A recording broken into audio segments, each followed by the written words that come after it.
The following is a special presentation of ESPN, the worldwide leader in sports. Ipanema, Copacabana, Samba and Sunshine. The champ cars are in Brazil.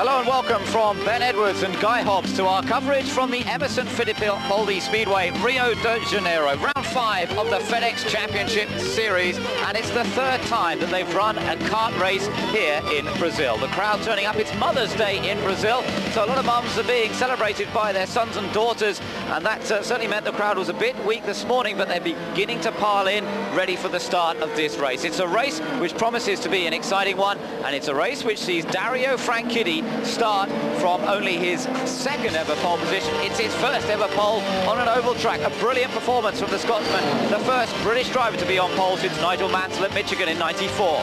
Reigning champion Alex Zanardi starts alongside him. The second row of the grid is an all-Brazilian affair. The rookie Tony Kanaan sees the more experienced driver Gil de Ferran alongside him. There's another Brazilian on the third row of the grid. He's alongside Brian Herter, who's still looking for that elusive first victory. Championship leader Greg Moore is on the fourth row of the grid. His title lead only 1 point. Michael Andretti is desperate for a good result after various problems recently. The fifth row of the grid sees Paul Tracy, the Canadian, up against Bobby Rahal, the man who came so close to winning this event last year. The sixth row of the grid is birthday boy Helio Castroneves, who's 23 years old today. Adrian Fernandez alongside former championship leader needs a good result today. Jimmy Vasser and Walter Salles share row 7 to the grid. Salles back again for a one-off with the Peyton Coyne team. Scott Pruitt and Andre Ribeiro then on row 8. And Andre Ribeiro won this race in 1996. Patrick Carpentier and Mark Blundell on row 9 of the grid. Mark Blundell okay after his accident in Nazareth. Arndt Meyer and Max Papis on row 10 to the grid. Meyer doing a good job once again with the Lola. Papis crashed during practice. Mauricio Guzman and JJ Leto, two ex-Grand Prix drivers, share row 11. On row 12, PJ Jones and Alex Barron, the two Toyota-powered Reynards. Row 13 sees Michel Jourdain Jr. and Hiro Matsushita starting his last ever kart sanctioned race. And lastly, Alonso Jr. and Richie Hearn share the final row to the grid, but they did not set a time in qualifying. They were just two of the drivers who were involved in a number of incidents, Guy, throughout the practice so far. We saw lots of incidents during the practice and qualifying. The weather has had some effect. There was quite a bit of wind during that, but as you can see today, it's very warm. It is hot, a lot of sun beating down on these drivers. It could be fairly tiring for them. They don't have to worry about the wind factor. They do have to worry, though, about a dirty track bend. There is some sand on this track, and of course, once we get some rubber build-up, it's going to make it very slick offline. There's a look at the lineup for the race. 133 laps of this track, which take about 40 seconds just over in race trim. The pole sitter, as you saw, Dario Franchitti, underneath the track record in qualifying yesterday. Absolutely brilliant performance. It's the first pole position for Barry Green's team since Jacques Villeneuve took pole at Laguna Seca at the end of 1995. And it's taken a while, hasn't it, Guy, for Barry Green to really get this team back together. But this year, Dario Franchitti, Paul Tracy, what a great lineup. It's been a real drought for Barry Green and the Team Green team. Also with Raul Boesel and Parker Johnson. Now, though, two-car team with a Honda power. And with both, as you say, Paul Tracy and Dario Franchitti, they've got a great lineup. I think we're going to start finally seeing some good results for the Team Green and the cool sponsored cars you see there. Franchitti on the right of your picture, starting on the pole on this track that's used just once a year, this oval configuration, the Emerson Fittipaldi Speedway at the Autódromo Nelson Piquet. So, Dario Franchitti starting from pole. He lies 6th in the championship at the moment, finished 2nd at Long Beach. He was 6th in Japan, and he's going to have Alex Zanardi breathing down his neck on the opening part of this race. Franchitti versus Zanardi with Kanaan and Gil de Ferran ready to start this Rio 400. Out of the final turn, they're getting ready to take the green flag. Dario Franchitti's done this once before in Toronto. It all went wrong in the first corner when he clashed with Bobby Rahal. Let's hope they get away cleanly this time. Dario Franchitti gets away, the green flag flies, and it's Franchitti across the line with the initial advantage. But watch out for Kanaan. Tony Kanaan's down on the inside, Zanardi on the outside. Oh, they've both gone past him, and Gil de Ferran is trying to go around the outside of Franchitti as well. So from pole position, Dario finds himself third. What a great start, though, for Tony Kanaan as a rookie, qualifying in his best ever starting position. But now he's fighting off Zanardi, and Zanardi will pick up the lead. Yeah, look at Alex Zanardi, the reigning champion, and the man who really... Look at Gilles de Ferran. Yes, he's moved up to second. Frank Kitty's back down the inside of Kanaan. And let's just remind you, this is an oval with a difference. They brake hard on two parts of this track. Down into turn one, which is what they're heading for now. They change down from 6th gear to 3rd gear. And look at Christian Fittipaldi in the black car. Christian Fittipaldi on the inside. You're watching from Michael Andretti, his teammate, as they all battle for position. This is tremendous stuff already in the early laps. Paul Tracy's down there as well, trying to make up some ground in the other green and white car. Zanardi is the leader, de Ferran second, Kanaan third, Franchitti fourth. Then it's a three-way battle between Andretti, Fittipaldi and Paul Tracy. Pretty wide down the back straight there, Ben, and as you mentioned, not a true oval. These guys are shifting down gear, and that's where we saw Kanaan lose a couple of positions under heavy braking, going through the gears. Some guys will use different gear settings and configurations, and obviously different braking, depending on how they want the car to run throughout the day, as we now ride on board with Michael Andretti down the inside of Paul Tracy. That's right, Michael Andretti in the Swift, the man who won at Homestead. Look at this, they're side by side into turn one. Tracy's determined not to let him through. Great racing between these two veterans. These guys were teammates too on the Newman Haas team just a couple of years ago. No friendship going on right now, though. That's right, they were really battling for position there. Watch Christian Fittipaldi, he's been going well here this weekend. Remember, he had to miss the last race because of the accident in Australia last year. He wasn't here in 1997. He had a tremendous drive here in 1996 when he worked his way up from the back of the grid to finish in 5th place. And Christian really seems to go well on this track. Michael, again, having a go at Paul Tracy. Down the inside, this is where they're hard on the brakes as they come down into turn one. Late braking into the corner again. Look at Tracy trying to stay with him. Can't quite do it this time. And that means that Michael moves into 6th place. Michael there was having problems with Paul, trying to block him off a little bit, but now Paul Tracy's got his eyes mirrors full of Greg Moore. He's coming on strong too. Michael Andretti, we should mention, the guy really should be leading the championship by miles at this point. Only 22 points though, but they've all come from oval tracks, as most of the races have been on oval so far this year. But Michael Andretti determined to get back into the swing of things in the championship. He's been very strong all year long in that Ford with the Goodyear tyres, and the Swift chassis is now Moore. Takes a look on the inside of Paul Tracy again, coming into turn one. Yeah, Greg Moore with the Mercedes power, remember. Paul Tracy, oh look at that, Moore really on the limit under braking, and in the car jiggling around as he was so late on the brakes, but he managed to go past Paul Tracy. And so Greg Moore now has moved himself into 7th position, as our leader still is Alex Zanardi. 2nd place for Gilles de Ferran, 3rd place for Tony Kanaan, then Dario Franchitti holding on to 4th. With Christian Fittipaldi, there he is. We just caught a quick glimpse of him in 5th. And in 6th place, there is Michael Andretti. Then Greg Moore, Paul Tracy, Brian Herzer, Bobby Rahal, Adrian Fernandez is 11th, Jimmy Vasser is in 12th, Castro Neves 13th, Pruitt 14th, then Walter Salas in 15th. We're all watching now Castro Neves versus Pruitt. Pruitt trying to go for 13th place, going around the outside, and he makes it through. So Scott Pruitt, who's had a couple of 3rd place finishes here in the last 2 years, pretty consistent performer on this Rio track, and now moving his way up a bit. Let me just tell you, Mark Blundell in 16th, Patrick Carpentier is 17th, Arndt Meyer 18th, then Gugelmin in 19th position, Richie Earn is 20th, so our top 20 positions. The two Penske's, though, quite a long way down at the moment. I noticed that Allison Jr., though, started at the back of the pack, has worked his way up to 23rd right now, and JJ Leto, who's dropped back to 26th position, so not a good run for him. And as you mentioned earlier, Castro Neves with the battle with Pruitt there, caused a lot of pressure on Castro Neves for the rookie championship and also to perform well in Brazil.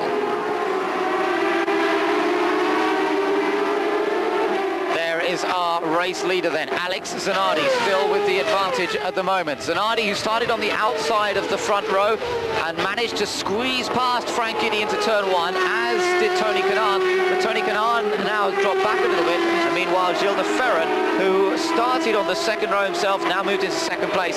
He had some turbo problems in this morning's warm-up, Gilles de Ferran, and in fact they decided to switch cars. He had a problem with his main car in Friday practice. They'd switched to the spare car, the the backup car, and he'd been running that through qualifying, but with a problem for the backup car that they were running this morning in the warm-up, they've now reverted in effect to their original primary car. He seemed very happy with both machines, and at the moment he's keeping very much in touch with Alex Zanardi, who leads here. Zanardi's had some good results here in the past as well. He took his first ever pole position at this track back in 1996. And of course he's coming off a great result at the 1 mile oval in Nazareth 2 weeks ago, where he finished second to teammate Jimmy Vasser, which is actually a great accomplishment, because Team Ganassi, with all their wins, were never able to win on a 1 mile oval, and now for the first time they finished first and second, and now here is Alex leading here once again on an oval ahead of Gilles de Ferran, and currently running in third. Tony Kanaan, Dario Franchitti, then Christian Fittipaldi. Just had news that there's some black flags for passing before the green came out, and Mauricio Gugelmin is one of the drivers to be caught,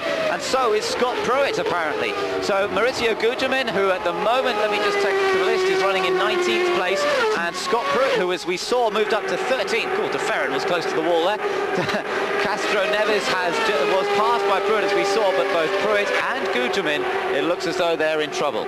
Now those penalties will be saved for passing before the green. When you start up on the green flag start, you're allowed to improve your position as far as the guy you're lined up against, but you're not allowed to improve your position as far as a row until you've crossed the start-finish line. So they obviously jumped over the start-finish line ahead of the guys in front of them, and penalty for that, if it's a black flag, I'm sure it will be a stop-and-go penalty, and a stop-and-go penalty on a short oval like this, that's basically taking a lap away. That's right. Not a good weekend, but Mauricio, of course, is hurt and injured and aching anyway, and now with a bad qualifying position and then a black flag, it's just going to be a really long weekend for the guy. Yeah, there's the battle for third at the moment between Tony Kanaan and Dario Franchitti. Two youngsters, of course. Kanaan still in his first season of kart competition, and in fact his mother here watching him, it's the first time she's had a chance to watch him race at all since he was in kart racing. He raced karts a lot in Brazil, was very, very successful, and then competed in Brazil in some of the single-seater championships before moving to Europe. Was successful in Italy in particular, in a championship in Italy, and then moved into Formula 3 in Italy. But this is the first time his mum's seen him race for a good many years, and she was very, very emotional about seeing him race. So there's Kanaan's battle with Dario Franchitti. This, remember, the battle for third position. Interesting to see that weave they're doing down the back straight there as they try and break the draft, and of course the guy behind follows them in that weave to try and keep the draft and get the slipstream. And now we see Scott Pruitt coming in to pay his stop-and-go penalty for the overtaking before the green flag, for which he received a black flag. There you see that, the weave down the back straight. That's right. And a very important part of the setup of the cars around this track is to run with very little downforce. So they're running the rear wing really very flat, not much downforce. It means they've got good straight line speed, and that makes overtaking at the end of these straights a bit more difficult. Alex Zanardi is leading at the moment. He's heading towards his 1000th lap led in kart competition as we take a break.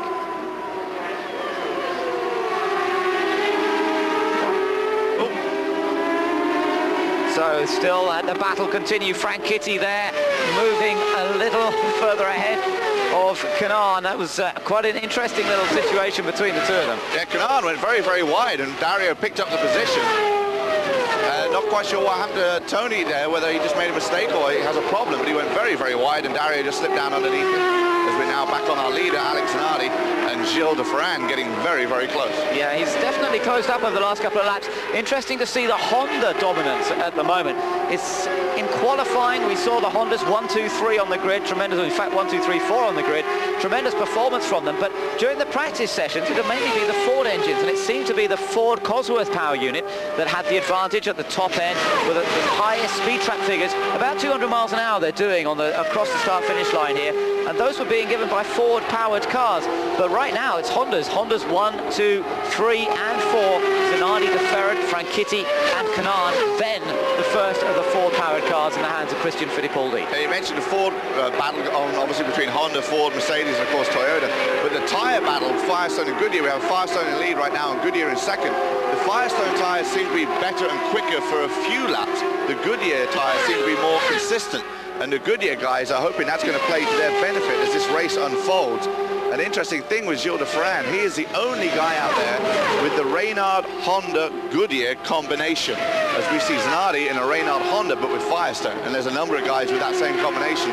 So it's interesting to see how well Dufresne can do with the Goodyear compared to the Firestone. It's been a tremendous battle between the two tyre companies over the last few years anyway in the kart competition. Zanardi still with the advantage from Dufresne, and Franchitti now a little bit alone in third ahead of Tony Kanaan. The action continues as Christian Fittipaldi and Michael Andretti are getting involved in more of a battle. Fittipaldi running in 5th position at the moment, ahead of his teammate Michael Andretti. Michael was very disappointed not to be challenging for pole in qualifying. He really felt he had a car that was capable of taking pole position here, but they had a gearbox sensor problem, which also meant that the rev lights weren't showing up properly as to where to change gear as he did his qualifying attempt, and he was really angry afterwards. He felt there was a great opportunity to take pole position, and it's been quite a long time since he's had one of those. Oh, I think Michael's generally angry at the whole season after the tyre at Long Beach had deflated on him. They tried to gamble and get it to go about another 10 laps. It wasn't going to make it. Running out of fuel in Japan while leading the race. And then again at Nazareth, they had problems, which was actually his own mistake, really trying to gas it too quickly and getting loose. Michael really should be leading the championship by miles. So generally angry at the whole season as he now chases his teammate Christian Fittipaldi. Of course, Christian just happened to be racing here again after missing last year. I'll tell you what's interesting, Guy. We've had all these incidents throughout the practice days, and something like 5 spins or accidents in qualifying, a total of some 14 incidents over the Friday and Saturday practice. And that was, in fact, we had some rain on the Friday morning as well, which curtailed the first practice session anyway. And yet so far, touch wood and all that, I'm sure I'm going to speak too soon, but so far we haven't seen a single contact, single spin, no problem at all. It's so different. That's very good, Ben. They've just put the kiss of death on it, and now we're going to get a yellow coming out any second. But you're right.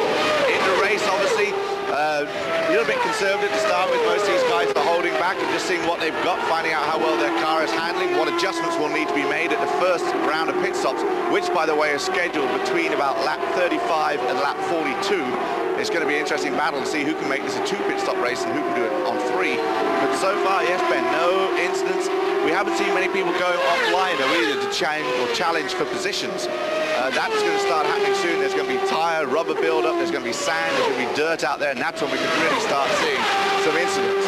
Yes, Dario was talking yesterday after taking that brilliant pole position and saying that really it was just a question, if you got a millimetre or 2 offline, then you were on the dusty stuff. They've tried to clean the track up, and they had special equipment here during the week to try and blow the dust away.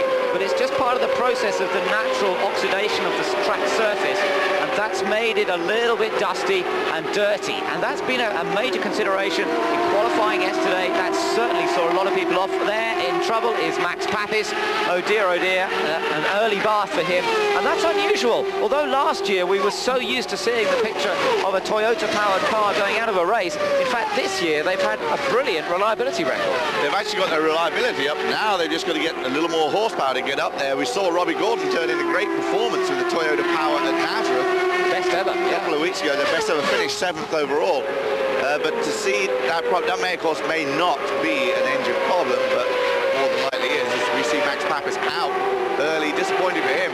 And Max, of course, has really been the head guy at Toyota now, but now with Robbie Gordon coming on board, there's going to be a bit of a battle between themselves within the Toyota camp, which I think may help Toyota generally. Yes, I think that's going to be a fascinating situation. Could be a bit of needle. They seem to be working together at the moment, all right, but I can imagine that becoming quite competitive. You're watching Guterman at the moment, and he's being lapped by Zanardi, but Zanardi could get caught out here because it's all getting a little bit difficult.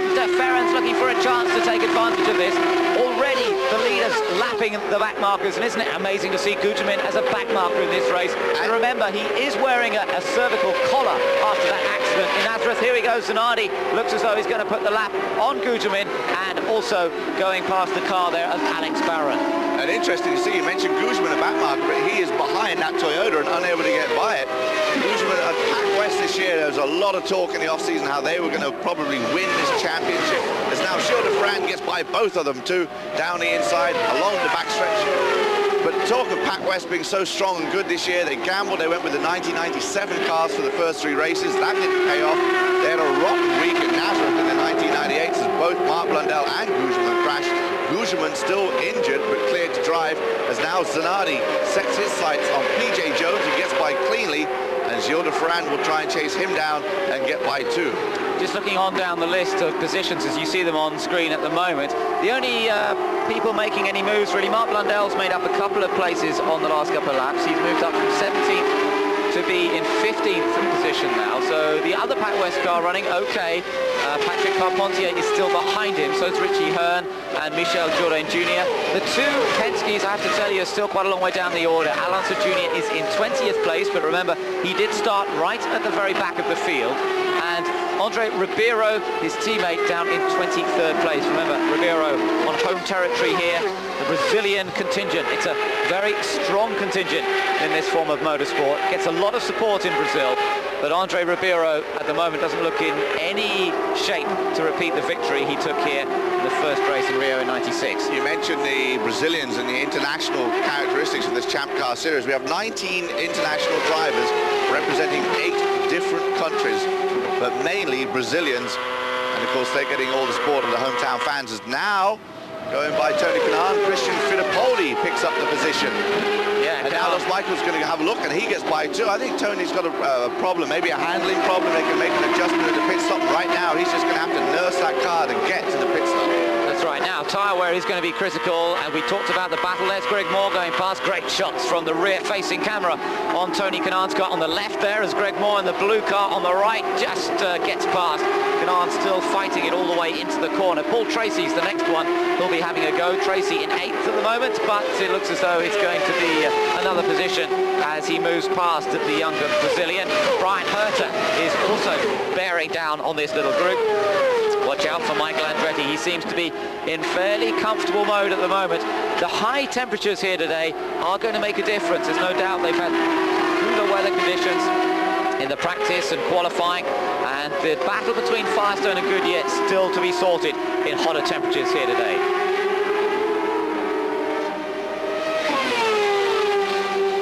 On the sights of Rio de Janeiro, Sugarloaf and the whole city just nestling beneath the beautiful beaches of Ipanema and Copacabana. It's a fantastic place for a race, and certainly everybody enjoying themselves over the course of the last few days, but there's some serious business to be done here.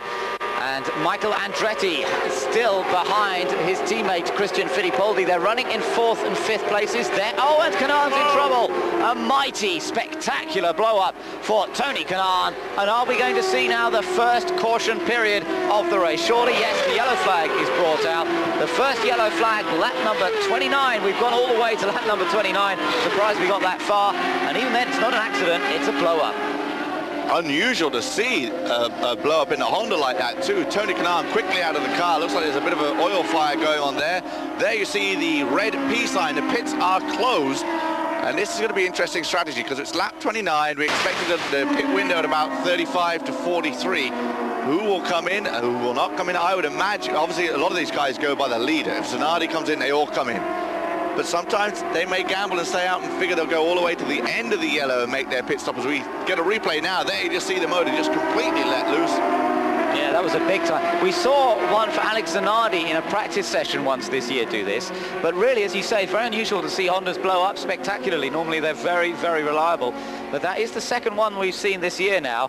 Not much of a Mother's Day present for Tony's mum, who's come to watch him race for the first time, as you mentioned, since he raced in go-kart. So our first yellow flag on lap 29 at the Rio 400 in Brazil. Alex Zanardi, our leader, Gilles de Ferran in 2nd, and Dario Franchitti in 3rd. And I think our main man today is the one you see right there. I think Christian Fittipaldi could score his first Champ Car win here in Rio today. I don't know why, I've just got this feeling about it. Right, so you're going out on a limb already then, Guy. We'll have to wait and see if that's the situation. Sad to see Kanaan go out, of course, lying 9th in the championship at the moment and leading the rookie table, which has been an impressive performance from the young Brazilian. 22 years old, was 9th at Nazareth, finished great 5th place at Long Beach. Super performance there, 10th in Japan.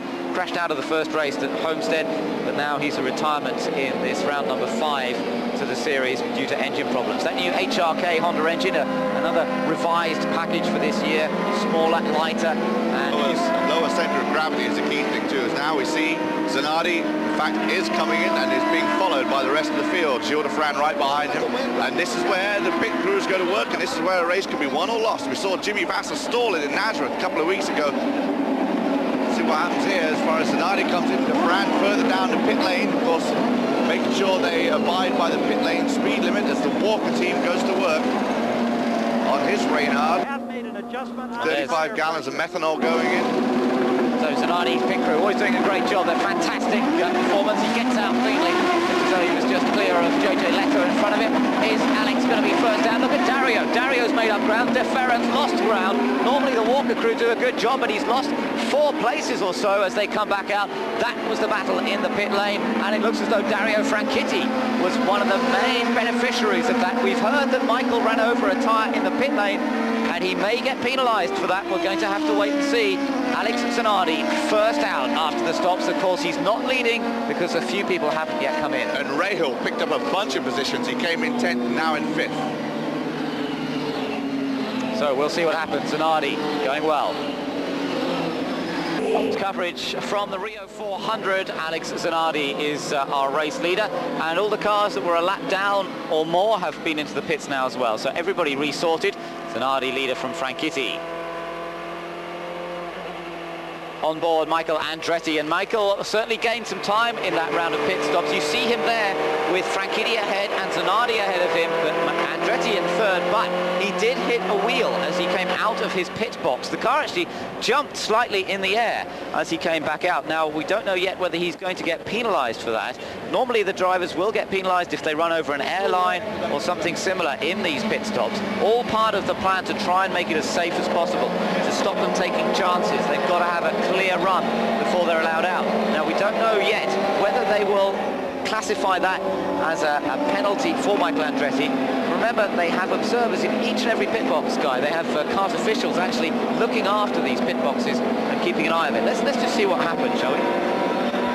Just waiting for the pictures to come up. Talk us through it. Also, if you look at Zanardi, as he comes out, it looks like he hits one of the pit crew members there, but now watch for the black car onto the right. Michael Andretti, see the back end of the car there, and Christian comes out. Michael obviously ran over something more substantial than the air hose, which is a definite penalty. And here's the scramble coming back out as Gilles de Fran loses a number of positions.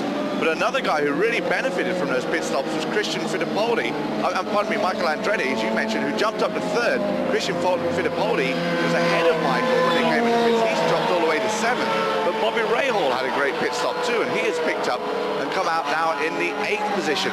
But it's going to be interesting to see if Michael Andretti does in fact get assessed a penalty for whatever he did run over there in the pit lane. It'll just be a stop and go, but as we mentioned, it's a lap here if you get a penalty. Let's take a look back to last year.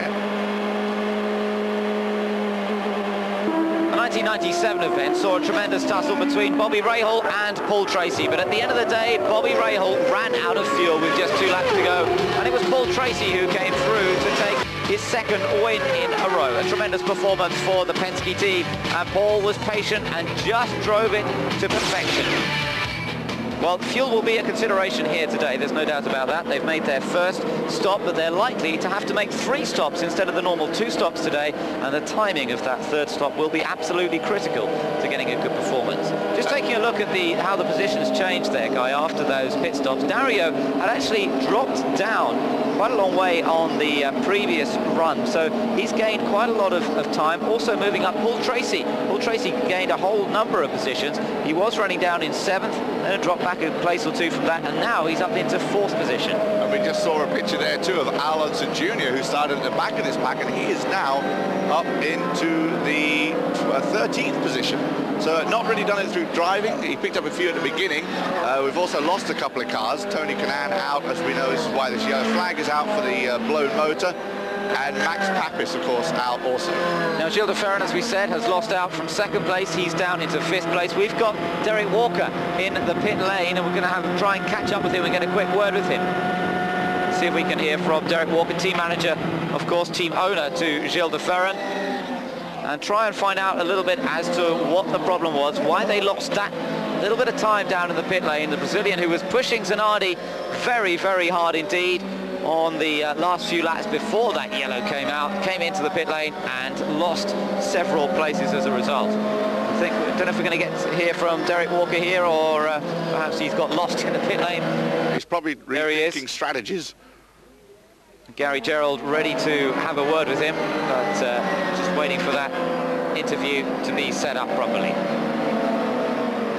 Derek Walker, was there a problem or a malfunction with the fueling engagement there? Yeah, the main fueling nozzle had a problem. The safety valve shut off, so it stopped the flow of the fuel.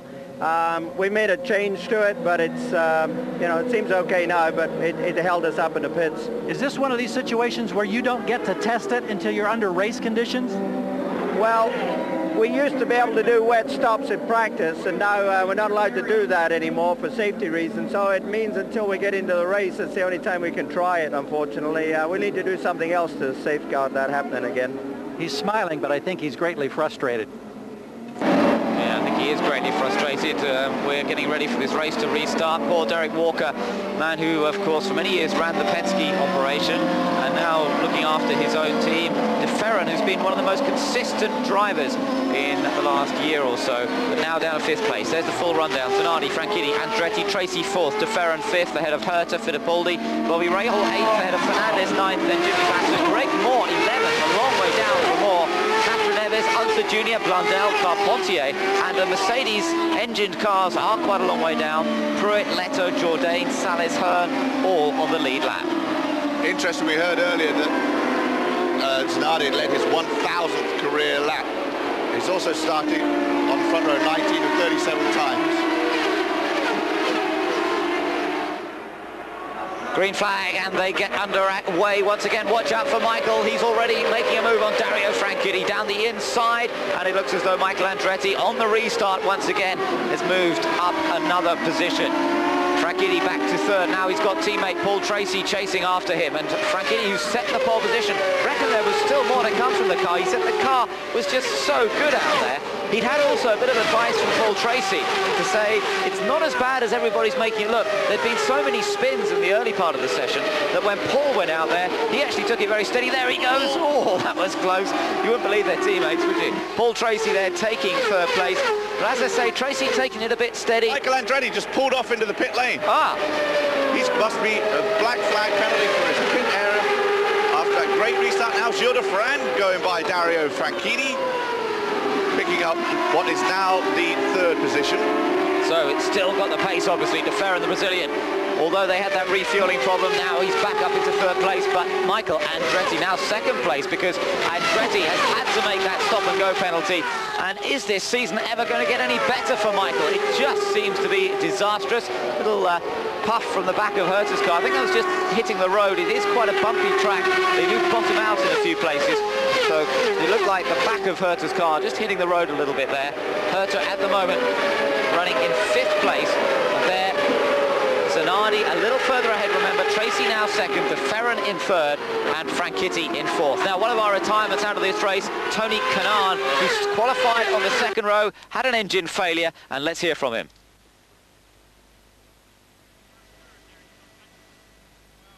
Wonderful. I mean, it was for a very short time. Alex got me later, but, well, I think I did my part of the job. Unfortunately, that's the race, and sometimes these bad things happen. Well, I really don't know what's happened. I think it was the gearbox again. It's a shame because I really wanted to do very good here for all my people, but, well, we're going to do it next year. We are there. I mean, we have the car. We started in the top 3. So, Oh, we've got an accident, and it looks like Paul Tracy is involved in that. It's difficult to check out which one it is, and it looks as though it may be Gilles de Ferran. Yeah, it looks as though it could be the Walker Racing car of Gilles de Ferran. Tricky to pick out. Let's see what happened. There's de Ferran and Tracy. They were battling for position. Now, what went wrong? De Ferran makes a late lunge down the inside. Tracy already turning in. Didn't know De Ferran was there, I suppose. Although, no, there, he seemed to give him enough room. But then contact was made, and bosh, straight into the tyre barrier. Not too hard an impact. I don't think either driver will be injured in that. But what a disappointment for 2 men who were potential winners of this race. Suddenly, we have the drama. Both had great cars underneath them and running well, and battling for a position there. But this, again, proves how wonderful this new tyre barrier on this track is. Only in Brazil on the oval. They put in Kurt Russell, one of the safety directors for CART, inspected it a couple of years ago, and you can see on the impact there as we watch it again, see how softly Gilles de Ferran goes in as opposed to hitting a wall. As we get a replay of the crash here, Tracy in backwards, but Gilles de Ferran just in nicely. That's right, it's very different here, the way they put up these tyre barriers. But look at this, de Ferran made quite a late move down the inside, but Tracy should have been aware. He seemed to there stay out just a fraction there, but then it goes wrong. The contact is made, and well, it just wasn't enough room for the two of them. Great shame though, these two experienced racers, and de Ferran, who's had an absolute tremendous finishing record. He's earned points in 19 of the last 21 races. He's just spoiled that finishing record by a little bit, and in fact I think that's the first accident out of a race he's had since the beginning of last year, when he had that run of bad races, Homestead and Long Beach. Since then he's had a completely clean sheet of paper in terms of his race record from driving. This time though, the incident, which was pretty much 50-50 as we could see it, has taken two of the front runners out. Franchitti now up to second, and Herter now in third.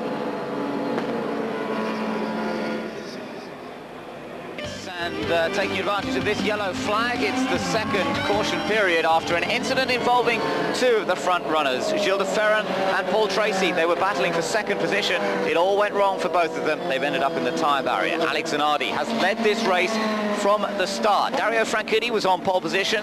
He was beaten into the first corner by both Alex Zanardi and Tony Kanaan.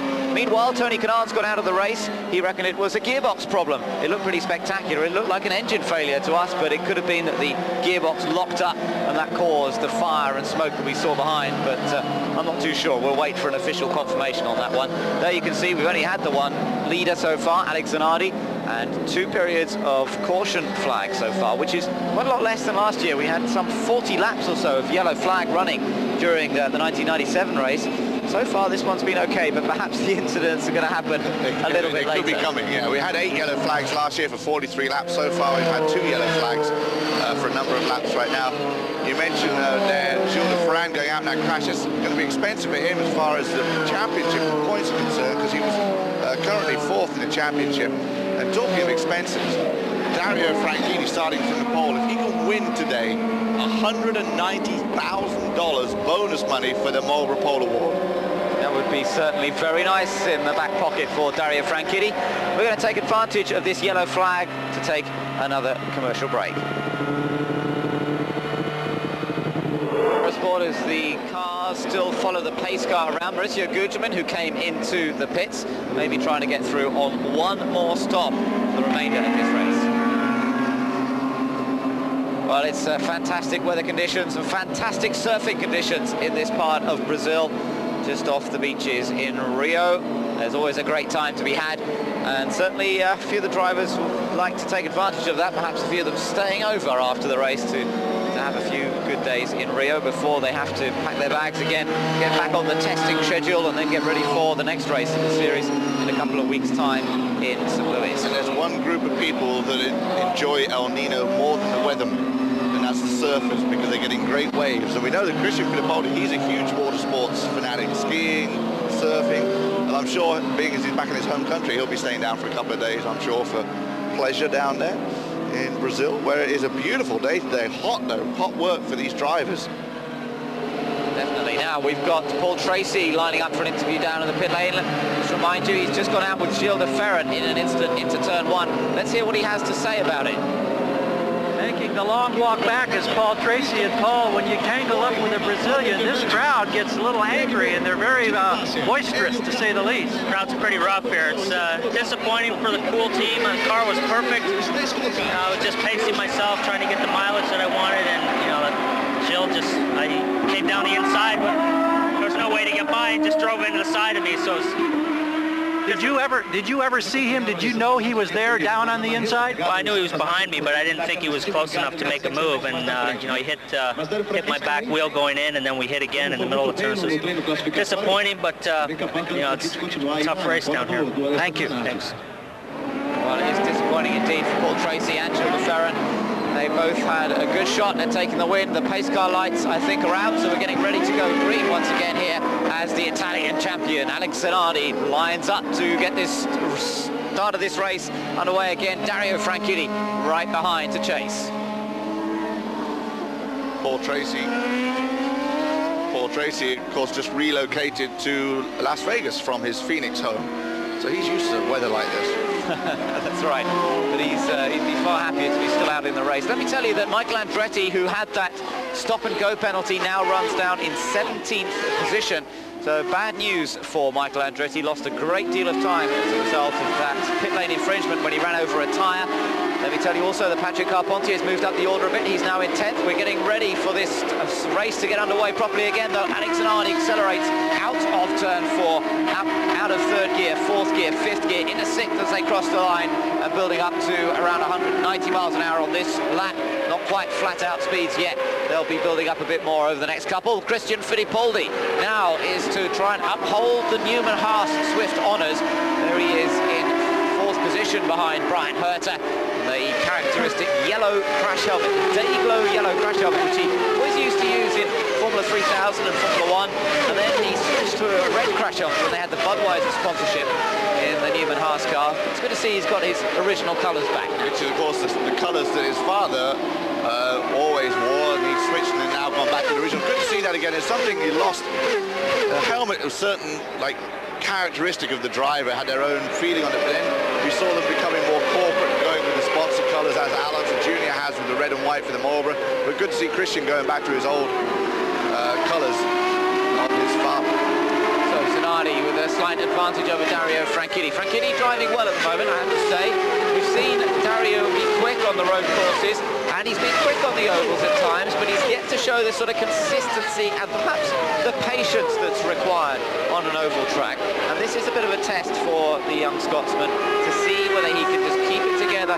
You heard Paul Tracy talk about pacing himself, Guy, and that really, in a race like this, is what is so important. And the other crucial thing, you say pacing himself and getting the mileage, that is the crucial thing. We noticed that Guzman came in under that last yellow, the only guy to do so and get some fuel. That may be a strategy where he can go on just one more stop. And it's irritating for these guys to be driving too, because they know they've got more power, but they're being told by the crew chief not to use it because they're conserving fuel at the same time. And of course you have to mentally pace yourself too, because they know that they can go quicker and they want to go quicker, but you've got to literally discipline yourself to not go as fast as you possibly can, and see how the fuel measurement comes out to see if you can get away with 2 stops. And we saw at Nazareth, Jimmy Bassett made 2 stops, Alex Zanardi made 3, but it turned out to be no difference. In the end, they finished 100 feet apart from each other, 1 and 2, of course. That's right, yes, it all settled down, and it's amazing how close these strategies come. There's Adrian Fernandez making, or trying to make a move on Bobby Rahal. Talked to him about pacing himself after 1997, of course, ran out of fuel, making his 251st career start today, Bobby Rahal. It would be great to see him win one more before he hangs his hat up to take over running the team which obviously he owns. And now, of course, he's in the case of he's looking for a driver to take over his car. Mike Walkowski is hotly rumored to be the guy, now running in the Atlantics and the Indy Light Series, and having raced in Trans Am too. Now, important race this one for Adrian Fernandez. He threw away an opportunity to score in Nazareth when he spun at the original start, and that's obviously a great disappointment for the man who'd been leading the table going into that race. And interestingly enough, he's got Greg Moore right behind him. Let me just remind you on the championship that Greg Moore is the leader coming into this race, just by the narrowest margin of 1 point over Alex Zanardi. Adrian Fernandez himself still in 3rd place. He's on 41 points, so he's 10 points behind Greg Moore. And Adrian needs to get a result here. He needs to be scoring consistently to back up that victory that he had in Japan, that 4th place in Long Beach, the 6th place he had in Homestead. It's been a very strong season so far from this Mexican driver. Very impressive indeed. And now, in fact, look at that, he's still having a little go here, moving past Bobby Rahal. This is the battle for 5th position. And of course, good for Adrian. He's leading his teammate Scott Pruitt as he's joined that team this year, and has so far outraced Scott Pruitt at most of the races and qualifying, making a point after last year. Of course, everyone looked at his results and they weren't very good, but he ran that Lola last year, which just wasn't working well for him. So it's good to see Adrian back in a competitive car, and of course doing well in South America here as he chases down Bobby Rahal, Greg Moore right behind him. As you mentioned, the slimmest of margins, 1 point in the championship. Of course, there is a point paid for the qualifying for pole position, which Dario Franchitti picked up, as now Elio Castro Neves makes a an unscheduled pit stop. Locking up the right front as he comes in. Well, this is interesting. I wonder why Castroneves, perhaps this is their decision to try now and get through on one more stop. Lap number 52 he comes in on. There are 133 laps total in this event, and that could be a tactical maneuver from Tom Brown, the man who runs that team effectively for Bettenhausen and manages the strategy, certainly very experienced engineer. And Tom will be thinking this one through and has obviously decided it's a good point to come into the pit. Let me just tell you that Michael Andretti has moved up a little bit. Remember, he had the stop and go penalty. He is still on the lead lap, and he hasn't lost a lap. He's down in 14th position. So Michael Andretti, and there's a big problem for Michel Jourdain. Yeah, Michel Jourdain Jr. has made heavy contact against the wall. The rear wing has been completely ripped off the car. Rear suspension damage. Yellow flag comes out again, and that means we've got our third caution period of the race. And that's going to hurt Helio Castroneves. He pitted under green there. Now everybody else is going to get a chance to pit under yellow. Guzman, I would imagine, will stay out and probably pick up the lead. Interesting. They will be interesting strategy here. Some people will be able to perhaps stay out, but I think most will come in to try and make it through the rest of the race on one more stop. That's what they'll need to do. Jourdain out of the car, that's good news. He's obviously basically unhurt, and he's able to step away okay. Again, these remarkable tyre walls at Rio, which have been introduced, they were introduced last year, and they're going to introduce these same kind of tyre walls, I reckon, at Chip Ganassi's new track in Chicago. Instead of having this concrete wall to hit if something goes wrong, at least you've got something a little more forgiving. So we get a replay of him backing it into that tyre wall he mentioned that, as you said, will be in effect at Chip Ganassi's new track in Chicago, where they are expecting to have a race in 1999. We're already at 19 races in the season. There's talk of Mexico, there's talk of a race in Germany, there's talk of a race at Road Atlanta. The schedule is getting busy for the Champ cars. It is, that's right. Maybe one day it's going to resemble something like the NASCAR with races virtually every weekend. 2 weekends a year. Doesn't give much time off for testing. That's right, it doesn't. Pits are open for the runners on the lead lap as the sunshine continues to warm up the track surface, warm up the drivers. They're working hard out there. This is quite a physical racetrack with the down changing required as well. A lot of work to be done out there. And now then, this is where it starts getting interesting. Franchitti is coming in, but Zanardi not. No. That's obviously a choice of strategy now. This is where it starts to be played out. Lap number 54 for Franchitti under yellow. He decides, well, the team probably calling the shots on this one, to come in, put on a scrub set of tyres and go back out. That'll drop him down the line. And the gamble is here. Okay, he loses track position now, so he goes to the back of the line. But he stays on the lead lap. The gamble is that there's not another yellow for another few laps, which means that the leaders, now Zanardi, Herta, Fittipaldi, Rahal, etc., will all have to come in under green, which then gives Franchitti the lead, basically.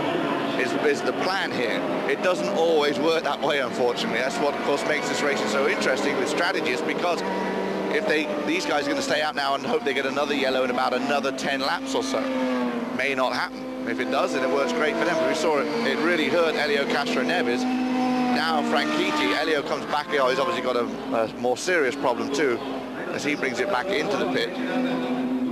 The Bettenhausen team shuts down the Mercedes power on his Reynard. Yeah, it's obviously having a tough weekend, doesn't it, for Helio Castroneves. That's a shame. On board with Richie Hearn at the moment. Zanardi still our race leader from Herta, Fittipaldi and Rahal now in 4th place. Still leads them around behind the pace car at the moment. Brian Herta is in 2nd position now, so we've got the good old fun match of Zanardi versus Herta on track. There is the car that caused this most recent yellow flag, the car of Michel Jourdain Jr., which is being towed back ignominiously back to the pit lane, unfortunately, for the Mexican, and he's had a bit of an up and down season so far, the youngster who finished off last year very, very strongly indeed. Michel Jourdain, this season things have been sometimes good, sometimes not so good. Had an accident at Long Beach, non-finish in Japan, handling problems in Homestead, did get the final point last time out in Nazareth, but it's not quite coming together as he would have hoped. There is the championship table at the moment. Zanardi, as I mentioned, just 1 point behind Greg Moore. Then Fernandez in 3rd. Gilles de Ferran won't score today. Jimmy Vasser in 5th place after the win last time out. And Jimmy's running in 7th place at the moment, and Dario Franchitti with that consistent record in 6th. Then Brian Herter, Michael Andretti, who let me tell you is up to 11th place now, in spite of that stop and go. Tony Kanan's out of the race, so is Paul Tracy. Al Unser Jr., meanwhile, is moved up to 16th, and Christian Fittipaldi, remember, he's been up front all day today in 3rd place at the moment. Now, we've just heard that Helio Castroneves, who we saw come into the pits during that last commercial break, he was in again, and it's a gearbox problem apparently that has put the Brazilian out. So no birthday presents for Castroneves today in terms of a race result. He is out, and that's it for the rookie.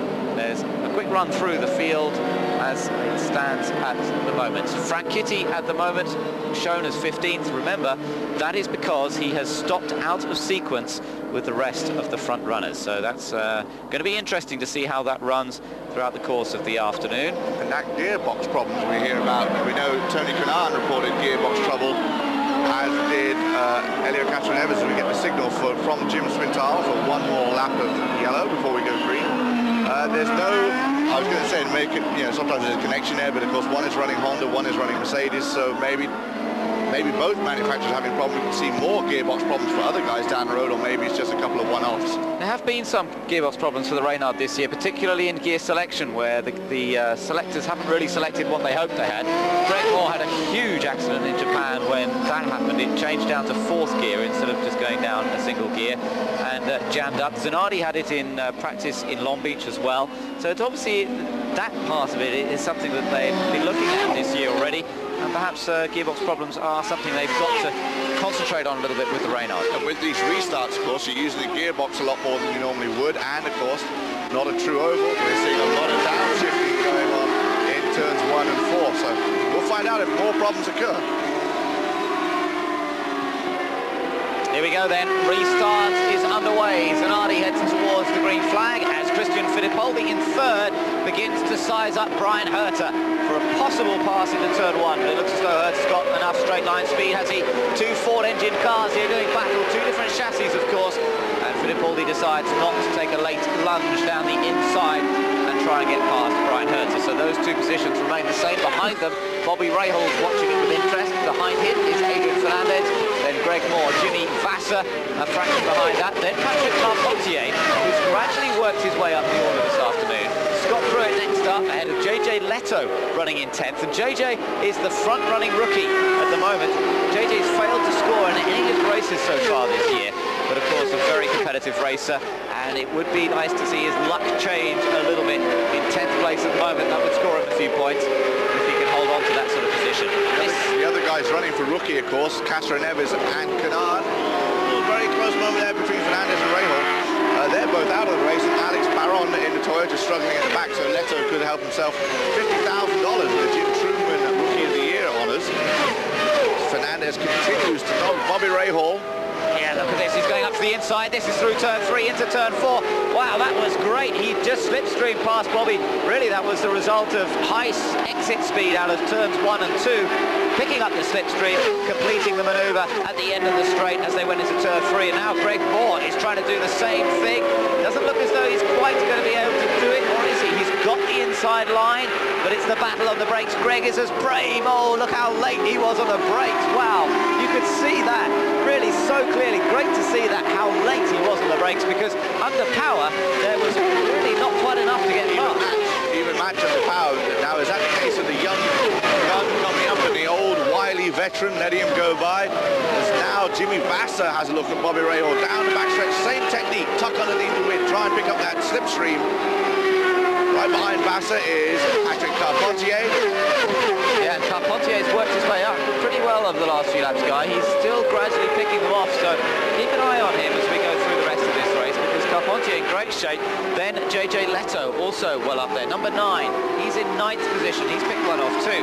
So those two have been running together pretty much over the last few laps, and obviously they're keeping an eye on their fuel readings as well.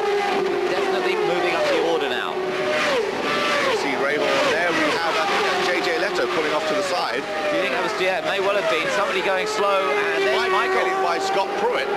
It was JJ Leto who pulled off to the side and slowed, so he must be headed for the pits. After having a great run up through the pack, but kiss of death again every time he mentions someone, that something happens, poor guy. That's right, looks as though he could be in trouble. We'll try and keep an eye on that. himself in 9th position, very much still in this race, and I wonder whether he can make up for the lost time as a result of the stop-and-go penalty he suffered early on in this race. Still a chance for him, I think, if he can just keep the pace that he's doing at the moment. Firestone Tyres lead at the moment, but remember, Christian Fittipaldi in 3rd place is on the Goodyear, and he seems to be running consistently quickly. There doesn't seem to be much difference between the two tyre companies here this afternoon. Very, very even performance between all of them, and I wouldn't like to call it at all as to who's going to take the win here. As far as results between them, Goodyear, of course, won the very opening race of the season with Michael Andretti at Homestead on an oval, and then Firestone have won the last 3 races at, of course, Motegi, Long Beach and Nazareth. And Firestone have had the pole at every race so far this year. Now then, we've seen Helio Castroneves, talking of the rookies, go out of this race already. He had some gearbox problems. We saw him come into the pits a couple of times. A young man who finished runner-up in the Indy Lights Championship last year, and celebrating his 23rd birthday here in Brazil, in home country today. Well, Helio Castroneves went out just a few laps ago, and we're hoping to hear from him in just a moment. Meanwhile, we're just keeping an eye on Michael Andretti, because Andretti now beginning to put pressure on Patrick Carpentier. Andretti in the black machine. It's a colour scheme we've become familiar with over the last couple of years. Keeps chasing Patrick Carpentier. Let's hear, though, from Helio Castroneves. Part of the day. Tell us what happened with the throttle linkage. Yeah, unfortunately, the throttle linkage broke on the throttle, you know, so the car was running perfect until that. And so it's not giving full throttle on the straight. And thank God it's not stuck in the full throttle, because in kind of track like that, it's pretty dangerous. What is it like to get a chance to run the Champ cars for the first time here in front of all these fans and your countrymen? I tell you, it's amazing. The guys, I mean, the Brazilian people, they support me a lot, especially in my birthday, and especially on Mother's Day here in Brazil. So I felt a little responsible, but now I just have to celebrate with everyone. Thank you very much. Thank you. Yeah, you can almost feel for these Brazilian guys, there's almost a sense of relief actually when they go out of the race, as well as disappointment, because the pressure really has been on them all weekend. I think they've had a lot of work to do in terms of PR work, sponsorship commitments, and they've felt that pressure very heavily. They've done well, both him and Kanan, the youngsters, didn't put a foot wrong. It was mechanical problems that put them out of the race. So I think they can be pleased with the way they've driven this weekend, and they can now relax a little bit, watch the rest of the race develop. And Zanardi is still race leader, and he has an advantage on this 67th lap. We're around about half distance now. Zanardi, his advantage, 2.89 seconds. Michael Andretti there, we just saw him pick up the position from Patrick Carpentier, moving his way up to 8th. There you see him downshifting going into turn 4. He has obviously got a great car, because when he had that stop and go penalty, he actually went back to 21st position, and he has just driven his way up. He's been helped a little bit by attrition, but he has just driven his way up through this field.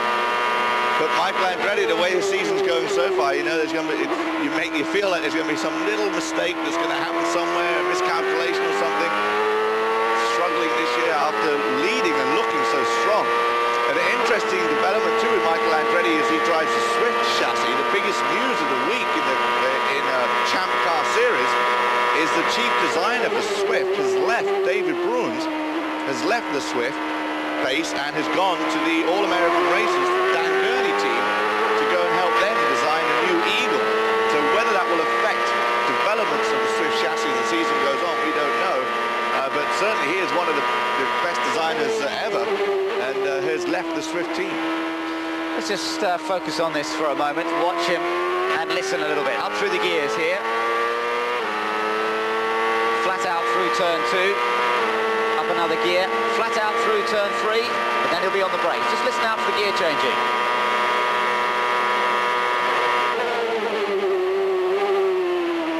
Down a couple of gears. Listen to how long it takes to get back on the power. He really waits on the power, waits, then feeds it in. Again, down, this is 200 miles an hour now. They're heading down towards turn 1, and then it's hard on the brakes again.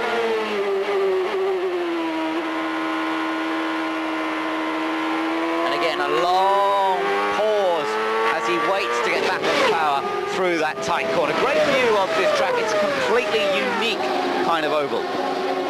Very interesting design because they use the main front straightaway of the Grand Prix circuit, but then go off into the sort of behind the paddock area, basically, where they run the backstretch. Good viewing, of course, because they go right in front of the main grandstand, right in front of the pit lane. As we now see, this is Brian Herter, Christian Fittipaldi, and Adrian Fernandez, and this is the battle for second, third, fourth position. Now joining the battle, Greg Moore in fifth position. It's such fun to see the competitive nature of this championship. You always see such close racing and different people up 1 week down, another week. Zanardi's well up at the moment. He's opened up a 3-second advantage, and it's interesting how he's managed to pull away in this second stint. Now, we heard them say they were going to make some front wing changes to the Ganassi run car. He wanted less drag. He reckoned he was getting too much straight line speed drag, so they actually reduced the angle of the front wing. That, of course, has two effects. It reduces the drag, it also reduces the front downforce, but Zanardi reckoned he could live with a little bit less front grip, and it certainly seems as though in this second stint he's managed to pull away a little bit more. 3.4 seconds the lead up to now over Brian Herter, and although Zanardi hasn't got to put off the challenge from De Ferran and Tracy, who took each other out, it's still impressive from the Italian at the moment, as we're on now lap number 73. Just over the halfway mark, 133 laps, 400 kilometers or 247 miles, whichever way you look at it. You mentioned the competitive nature of the series. The top 17 cars on a 1 mile oval covered by a second, and right now the top 16 cars on the lead lap after 73 laps. It's pretty impressive. It is so hard to win a race or get a good result in this Champ Car series. So Zanardi, race leader from Brian Herter in second, then Christian Fittipaldi and Adrian Fernandez. He's up front. Zanardi still a race leader. We're just beginning to see the next round of pit stops. Second round of pit stops for the leaders, and perfect, because Zanardi comes into the pits. Rahal has already been into the pits. He was the first of the lead bunch to come in. Brian Herter has just come in from second position, and now Alex Zanardi on lap number 77 comes into the pits. Now then, Christian Fittipaldi, you see him coming in, Adrian Fernandez, Greg Moore, Patrick Carpentier, and Michael Andretti have been in already. Jimmy Vasser comes in as Zanardi peels out. Look at that nice sideways coming out of the pits there. It's very interesting though, Guy. I tell you what, they are going to have to make another stop unless we have a very long period of yellow in this next stint. Oh, what a great battle. Fernandez just gets out in front of a little gaggle of cars there. Good stop from the Pat Patrick team. But this is going to make life very, very interesting indeed. There's Alonso Jr. just being passed by Zanardi as Zanardi gets back up to speed once again. But with the stops coming on lap number 77, there's still something like 45 or so laps to go. Now, they're going to be hard pushed to do that. Oh, look at this. This was Fernandez getting past Fittipaldi in the pit lane. That was close, but there was Moore. I think it was Moore just coming out. Carpentier couldn't quite spot which one of those two it was. And that's all done on the rev limiter, too. They keep them underneath the speed limit set by kart. Hard to race without any power, but you still want to race to beat these guys out on the track. Absolutely. So these are all happening under green flag, because in case anyone was wondering, Zanardi got by Alonso Jr. lapped him. There you see Jr. in the background. And Richie Hearn had picked up the lead, but he has yet to make a pit stop. That's right. Now, of course, this will help Dario Franchitti to a certain extent. Franchitti has moved up the leaderboard now, because remember, he made a different stop. There is Christian. Oh, and it looks as though it's trouble indeed for Christian Fittipaldi. Not so much for my pick. Well, there you go. It looks as though Christian is still not going to get that first race victory here. Richie Hearn is now our race leader because he's not been into the pit lane yet, and we're expecting to see him come in fairly soon. But Franchitti, who's running second on the road, of course, won't be coming in yet. Franchitti doesn't need to make a stop yet because he stopped on lap number 54, only 25 laps ago. There is Franchitti, you can see him. So he can still run for another 20 laps or so before he needs to make his final stop. And everyone else needs to make another stop. All of the front runners need to make another stop as well. If the yellows work out, it could fall very nicely for Dario Franchitti. We're going to have to wait and see. There's Mark Blundell. He's running down in 14th position at the moment. Behind Mark Blundell, Gujman is 15th, but he's a lap down. And Richie Hearn there, our race leader at the moment, still with Franchitti just over a second behind. Zanardi, meanwhile, is back out in third place, and Alonso Jr. is now being shown as fourth. He's also not been in on this last stop. they may well have stopped out a sequence as well. So Alonso Jr. suddenly finds himself up into 4th position. Brian Herter in 5th, Adrian Fernandez in 6th after that battle coming out of the pits with Greg Moore, who is in 7th. Christian Fittipaldi would have been in 8th, but as we know, he's pulled back in the pit and obviously has a problem. So he has dropped way off of this. And so then Jimmy Vasser picks up the 8th position, Patrick Carpentier in 9th, and Scott Pruitt rounds out the top 10. Well, it's certainly interesting to see. We've just heard that JJ Leto's picked up a pit violation. What a disappointment. He's picked up a few of those in the last few races. He had problems at Nazareth with the speed limit, and it's the same again here. Here comes Richie Hearn then into the pits. He can't hold out there any longer on fuel.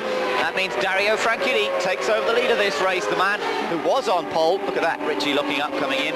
Difficult for them. There's a change of surface coming in as well, so they just get their braking right for the tarmac entry to the pit lane, and then they're suddenly on concrete, which changes things.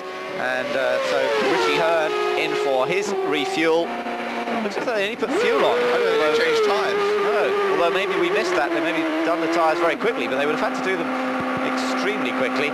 Meanwhile, he goes past Christian Fittipaldi's stricken car in the pit lane, and we've got a chance to hear from Christian down there in the pit lane. There's a view of the car. And of course, let me just remind you that Michael Andretti is still in the race. He's made his 2nd stop now, but he's down in 18th position. In fact, being shown further down than that now, so it doesn't look as though Andretti is having a very good time of it at the moment. Having driven his way up through the field earlier, and now going back a few positions, and actually Michael is slowing even more, so he also has a problem right now, as he has dropped more than a lap behind everybody in 20th. So Michael Andretti experiencing problems, maybe the same problems as his teammate Christian Fittipaldi in the Ford Swift with the Goodyear tyres, as this man, Dario Franchitti, leads over Alex Zanardi, and then Alonso Jr., who has got by Brian Herter, then Adrian Fernandez. So, interesting situation here. Zanardi now trying to bear down on Franchitti. I wonder if he's going to be able to close up that gap at all. Past Matsushita, 7.6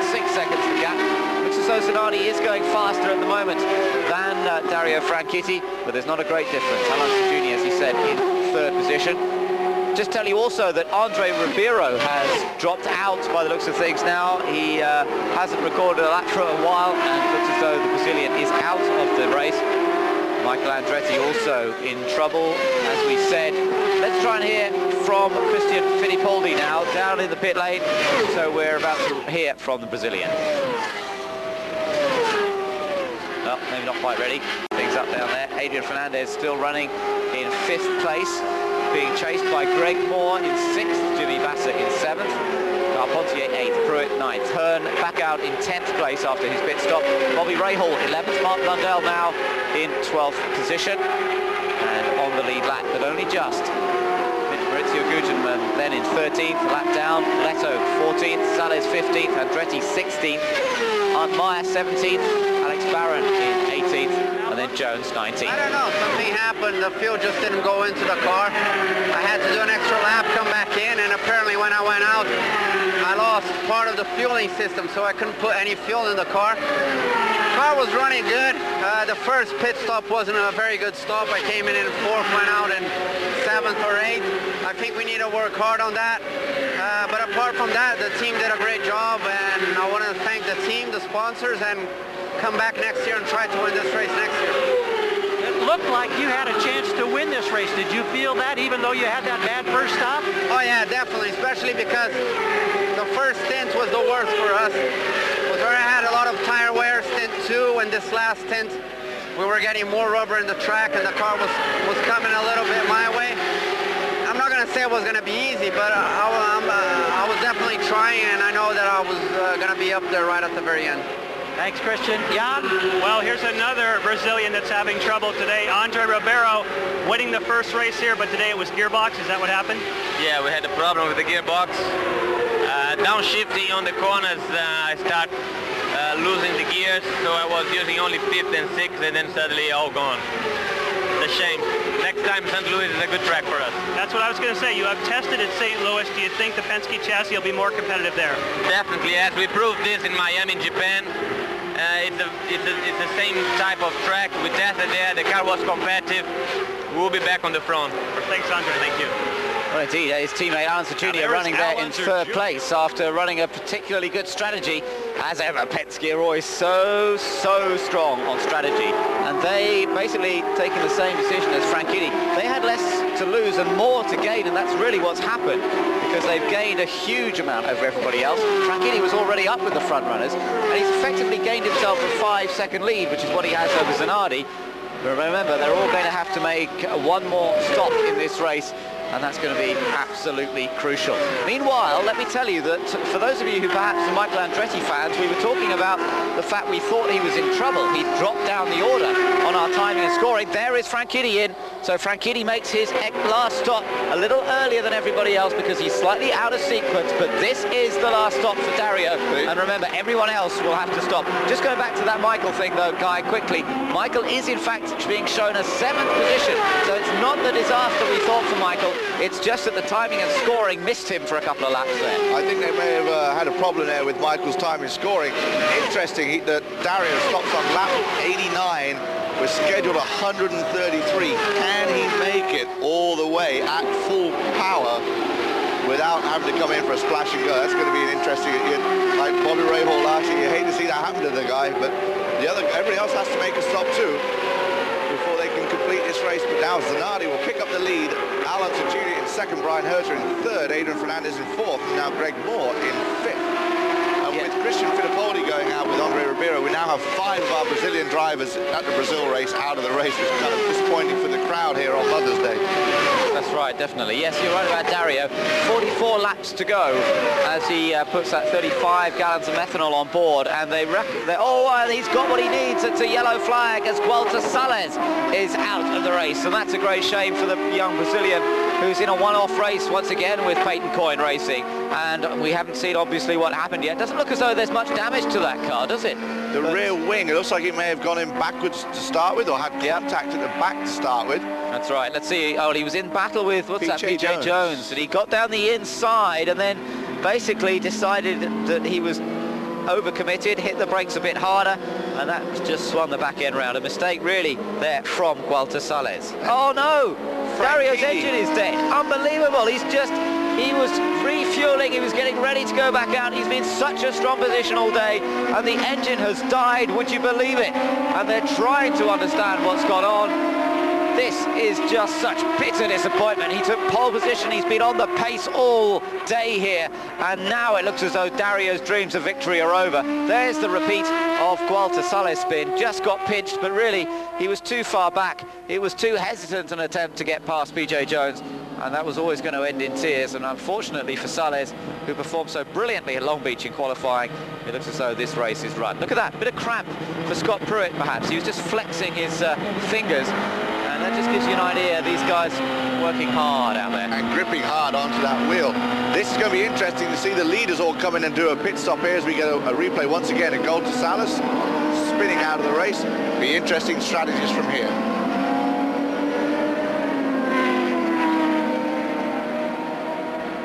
Here on Eurosport, and the leaders did in fact take advantage of that yellow flag to come in and make their pit stops. Alex Zanardi leads them round still after the last round of pit stops have been completed. Now, they came in taking advantage of that yellow flag as a result of the accident to Gualter Salles, and all of the leaders deciding that that was the opportunity they needed to come in and make their final pit stops. But let me tell you, there are still 40 laps to go. 40 laps to go in this race, and that is still going to be tight on fuel. It should be possible. They should be able to make it through on the amount of fuel they've got in the cars, but it will be tight, and they're going to have to watch out. This was a replay of Michael Andretti coming out of the pits. Michael had a great stop, and he, in fact, is pretty well up the order now. So Michael could be in good shape. He had a great stop. Alanson Jr. had a rotten stop. He came into the pits in second position and came out of the pits in ninth position. So unusual for the Penske team to perform that badly in the pit area. They must have had some kind of problem, but Alanson Jr., who, don't forget, started at the back of the pack, started on the last row of this grid, worked his way up to second through pit strategies, yellows, and some great driving and performance. Now finds himself back in eighth, but it's going to be a great dash to the end here, hopefully without any more yellows, as Alex Zanardi, you see him in the fourth car in line there, is our leader, with Greg Moore right behind him, Adrian Fernandez. Then we have Richie Hearn, Brian Herter, Patrick Carpentier, Michael Andretti, Al Unser Jr. and Jimmy Vasser. And rounding out the top 10 is Scott Pruitt with a bright yellow helmet there. Yeah, behind him, Mark Blundell, then Bobby Rahal, Maurizio Gugelmin, and then JJ Leto, who's actually at the front of the queue. But there is the disappointing sight of Dario Franchitti out of this race. What a tragic disappointment for him after such a strong race and a brilliant qualifying performance. The Scotsman will be perhaps most disappointed about this race than any other one that he's suffered troubles in. He was in great shape. He should have been in that battle right the way to the end. Of course, he had a bit less fuel effectively than the others, or more laps to run, should I say, on the same amount of fuel, but it still could have been a good result. The yellow flag would have helped him, and he should have had enough fuel to run it to the end, and he'd have been in for another podium finish, I think, if everything had run okay. So great disappointment for Dario Franchitti, and he's certainly proving himself to be one of the consistent front runners this year. Zanardi, though, is the reigning champion and is the race leader at the moment. We're on board with Richie Hearn, who was a leader a while ago, but of course he made his stop, and that's dropped him further down the order, although in fact he's being shown as 4th place now. There you can see from that last pit stop how some people gained, some people lost. Greg Moore was one of the main people to gain. He came in 5th place, came out in 2nd place. Adrian Fernandez gained 1 place. Look at Richie Hearn as well. Came in 10th place, came out in 4th position. Now, and yet he spent so much time in the pit there too, which is quite strange. I think Richie actually stayed out. I don't think he actually came in on that lap, because I think he actually had already refueled. So I think the graphic slightly misleading on that one. Richie had already made his stop, so he stayed out there. That's the reason he's now moved up into 4th place overall. Brian Herter 5th, and then Patrick Carpentier 6th. So we're into the last stint now of this race. 19 cars still running. We have Golta Salas is out, Christian Fittipaldi out, Andre Ribeiro out, Castro Neves, Michel Jourdain, Paul Tracy, Gilles de Ferran after they got together, Tony Kanaan with mechanical problems, and Max Papis, the first one to go out after just a few laps. So it's going to be, with 19 cars out on the track and 14 on the lead lap, it's certainly going to be a battle to the finish here. And as we mentioned earlier, $190,000 was on the line for winning from the pole. Well, poor old Dario Franchitti won't be picking that up today. That'll roll over to $200,000 for the next race at St. Louis. Yeah, new record amount. And isn't it interesting to see Zanardi and Moore, the 2 championship contenders at the moment, separated by just 1 point in the table, separated by a few inches. Let's hear from Dario Franchitti.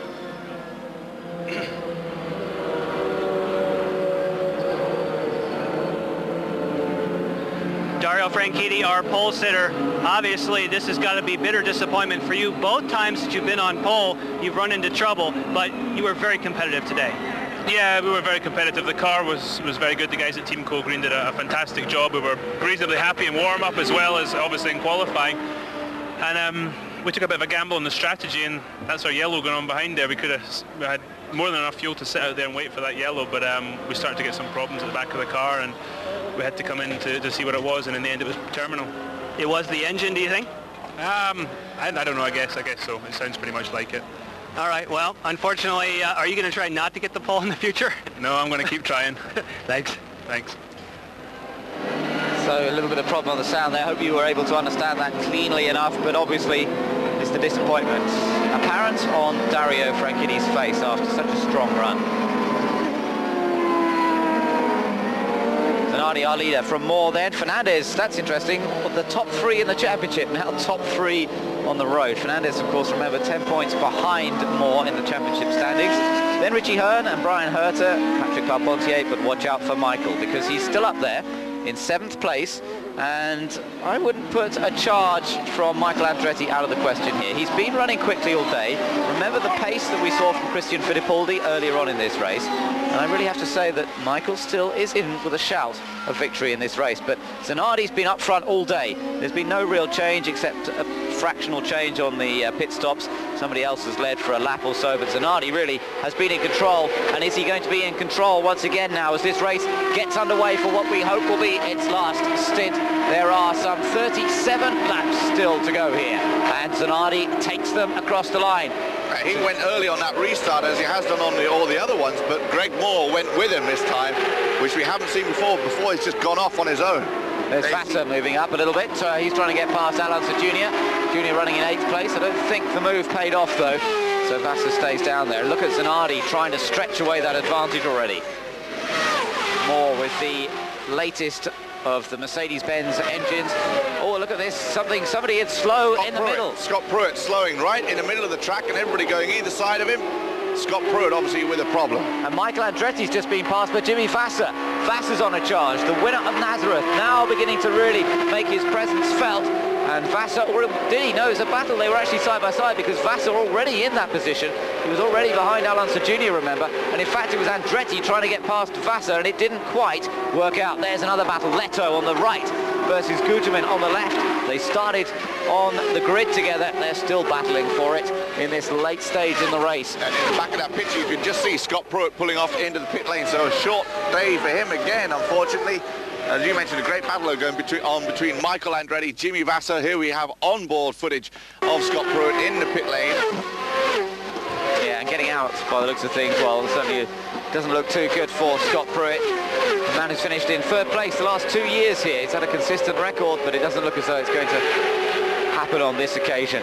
Zanardi leads, Moore 2nd, Fernandez 3rd. Hearn still running quickly in 4th place. Good performance from Richie Hearn in the Swift chassis on the Firestone tyres. Remember, this is the only combination of Swift and Firestone, and he's running very quickly up there. No problems at all. Ford engine power for both those cars. Honda leading at the moment, Mercedes-Benz in 2nd, then Honda, then Ford are top 5, and it's obvious that they're all very, very evenly matched around this 1.8-mile track. And they're going to come by complete lap 100, which gives us 33 left. Zanardi over Greg Moore, Adrian Fernandez, and Richie Hearn, as you say, having a great performance, and the only guy out there with that Swift Firestone combination. So Richie looking for one of his best results so far. If he can manage to hold on to this position, it would be a major achievement for him and for the team as well. Della Penna Motorsports, who've been involved in the championship with Richie now for a few years. 27-year-old had a best result of 9th last year.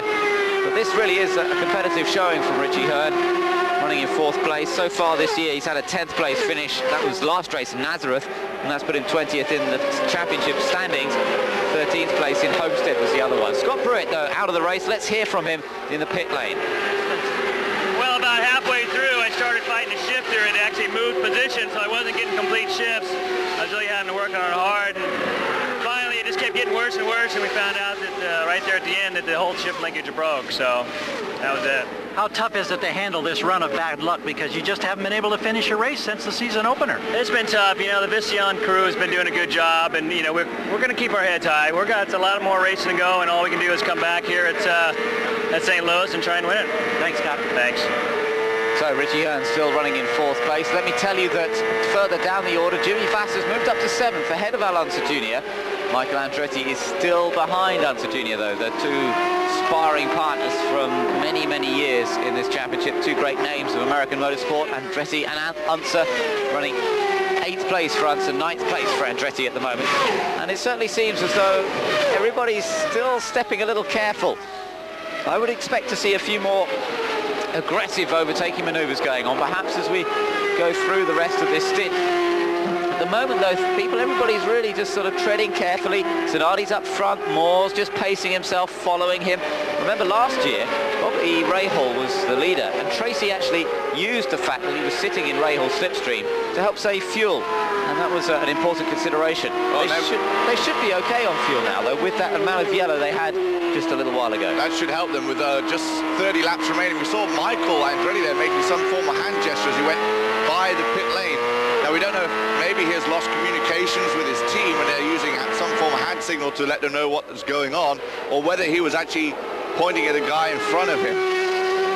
As Vassar comes by, Zanardi comes by with Greg Moore right behind him, and as you said, interesting the way last year Tracy actually used Rahal to save fuel. And now we hear Greg Moore's teammate Patrick Carpentier is giving off signs of smoke and is going to be called into the pit lane. Yeah, there is Carpentier, the French-Canadian, who's been running well up in this race and had got himself up into 6th position Just recently he was running there in 6th place, but now out of it again by the looks of things. He's had so much bad luck this year. Remember, he was on pole position in Nazareth last time out, and then had various troubles in the race. 1 or 2 of them were of his own making, with a violation in the pit lane. But Patrick Carpentier really struggling with this year to get any sort of good luck going, to get onto a roll. He's got the pace in the last couple of races, but still the luck's not with him. Meanwhile, Zanardi and Moore continue to stretch out in front. Just a second of advantage for Zanardi at the moment. And Fernandez another second behind Moore. They're all fairly evenly spaced throughout the top 10. Behind Hearn in 4th place is Brian Herter. Let's just take a look. This is what happened to Carpentier. And that's something rubbing on that front tyre. Now, was it a part of the front wing, or did something get jammed between the front wing and that front tyre? It was hard to tell. It looked like maybe the end plate or something made contact with that wing, or that seems odd because he would have had to have some form of contact for that to happen. So just a little thing like that, and of course it just ruins the day totally, as he slipped all the way back to 13th position now, having come into the pit to get that looked at. Interesting thing was, you mentioned before, that with now Zanardi, Moore and Fernandez running 1, 2 and 3 and running 1, 2, 3 in the championship, a lot of the guys in the championship are trying to get up there out of this race and not going to be scoring any points. It's going to really open up these 3 guys as far as leading the championship, to give them a pretty good gap back to the rest of the field. It could really split this championship up.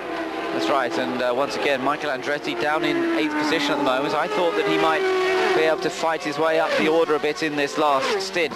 But I think they are being careful. And was that Greg Moore, or was that Carpentier again? I think it was Carpentier coming back in again. Back in for a second stop. Obviously, they've tried to clear whatever was rubbing on that front tyre. Can't see any problem with it there as he comes into the pit lane. But Carpentier's still in trouble. They haven't managed to solve that as yet. Alex Zanardi then, race leader at the moment from Greg Moore. And Alex has been in absolutely dominant form so far in this race. The question is, can he keep it up for the remaining number of laps? We've still got some 26 laps to go. And Zanardi pacing himself. And he will get the bonus point for leading the most laps. He's already led about 98 of the laps we've had. Actually, led more than that. Led almost all the laps. Tony Kanaan, of course, jumped out in front early. Bonus point for that, a bonus point for qualifying on the pole. This will help him in the championship. He won't win the Marlboro Pole Award, but he was in fact the last guy to win it back in Cleveland. But that's rolled over to $190,000 right now, so I'm sure he'll be looking to win it in our next race, which is St. Louis. That's right. New Gateway Oval there. It's rerun for the second time this year, but Zanardi at the moment, all he's focused on is trying to win this race. Trying to take another oval victory for the Ganassi team. They were so strong at Nazareth a couple of weeks ago. They took that 1-2 finish with Vassar leading them across the line. Zanardi took a great second position. We still wonder if this could be the last year of kart competition before he goes Formula 1 for Zanardi.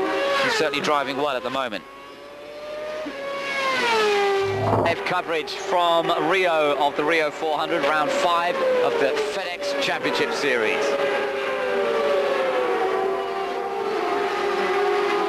Beautiful weather conditions, a perfect setting for this event, the 5th round of the series, with the championship really beginning to develop now between the top 3, Greg Moore, Alex Zanardi and Adrian Fernandez. And those are the top 3 on track at the moment. Zanardi leading from Moore and Fernandez. Herter still there in 4th place, and there you are with Brian Herter now, still looking for that first race victory of his career. But 4 pole positions, there's Moore a little closer to Zanardi now. As we start to go through, you can see 20 laps to go now in this final stint. Everybody watching fuel consumption fairly carefully, because although they refuel, they're still, if they're running green all the way to the checkered flag, they're still going to be pretty tight. I think it's going to be very close to the end, and I think that's why we've seen Moore and Fernandez just hang back there. And now, with 20 laps to go, maybe Moore is turning it on just a little bit and starting to make his move, but he's got to be careful about using up too much gas and then losing power with a couple of laps to go. And then ideally he wants to do what Paul Tracy did last year and tuck underneath Zanardi's wing and get a little bit of help there. These cars average 1.8 miles per gallon of fuel. The track is 1.8 miles long, so basically a gallon of fuel every lap.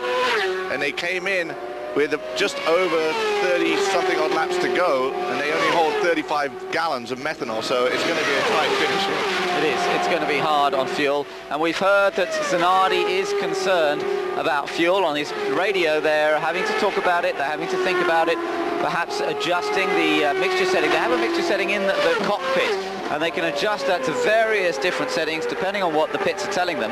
Apparently Greg Moore on the radio is being told not to worry about it. He's basically got enough fuel to go for it flat out, and that's perhaps why we're seeing Greg begin to close up that gap now. So this is a fascinating confrontation.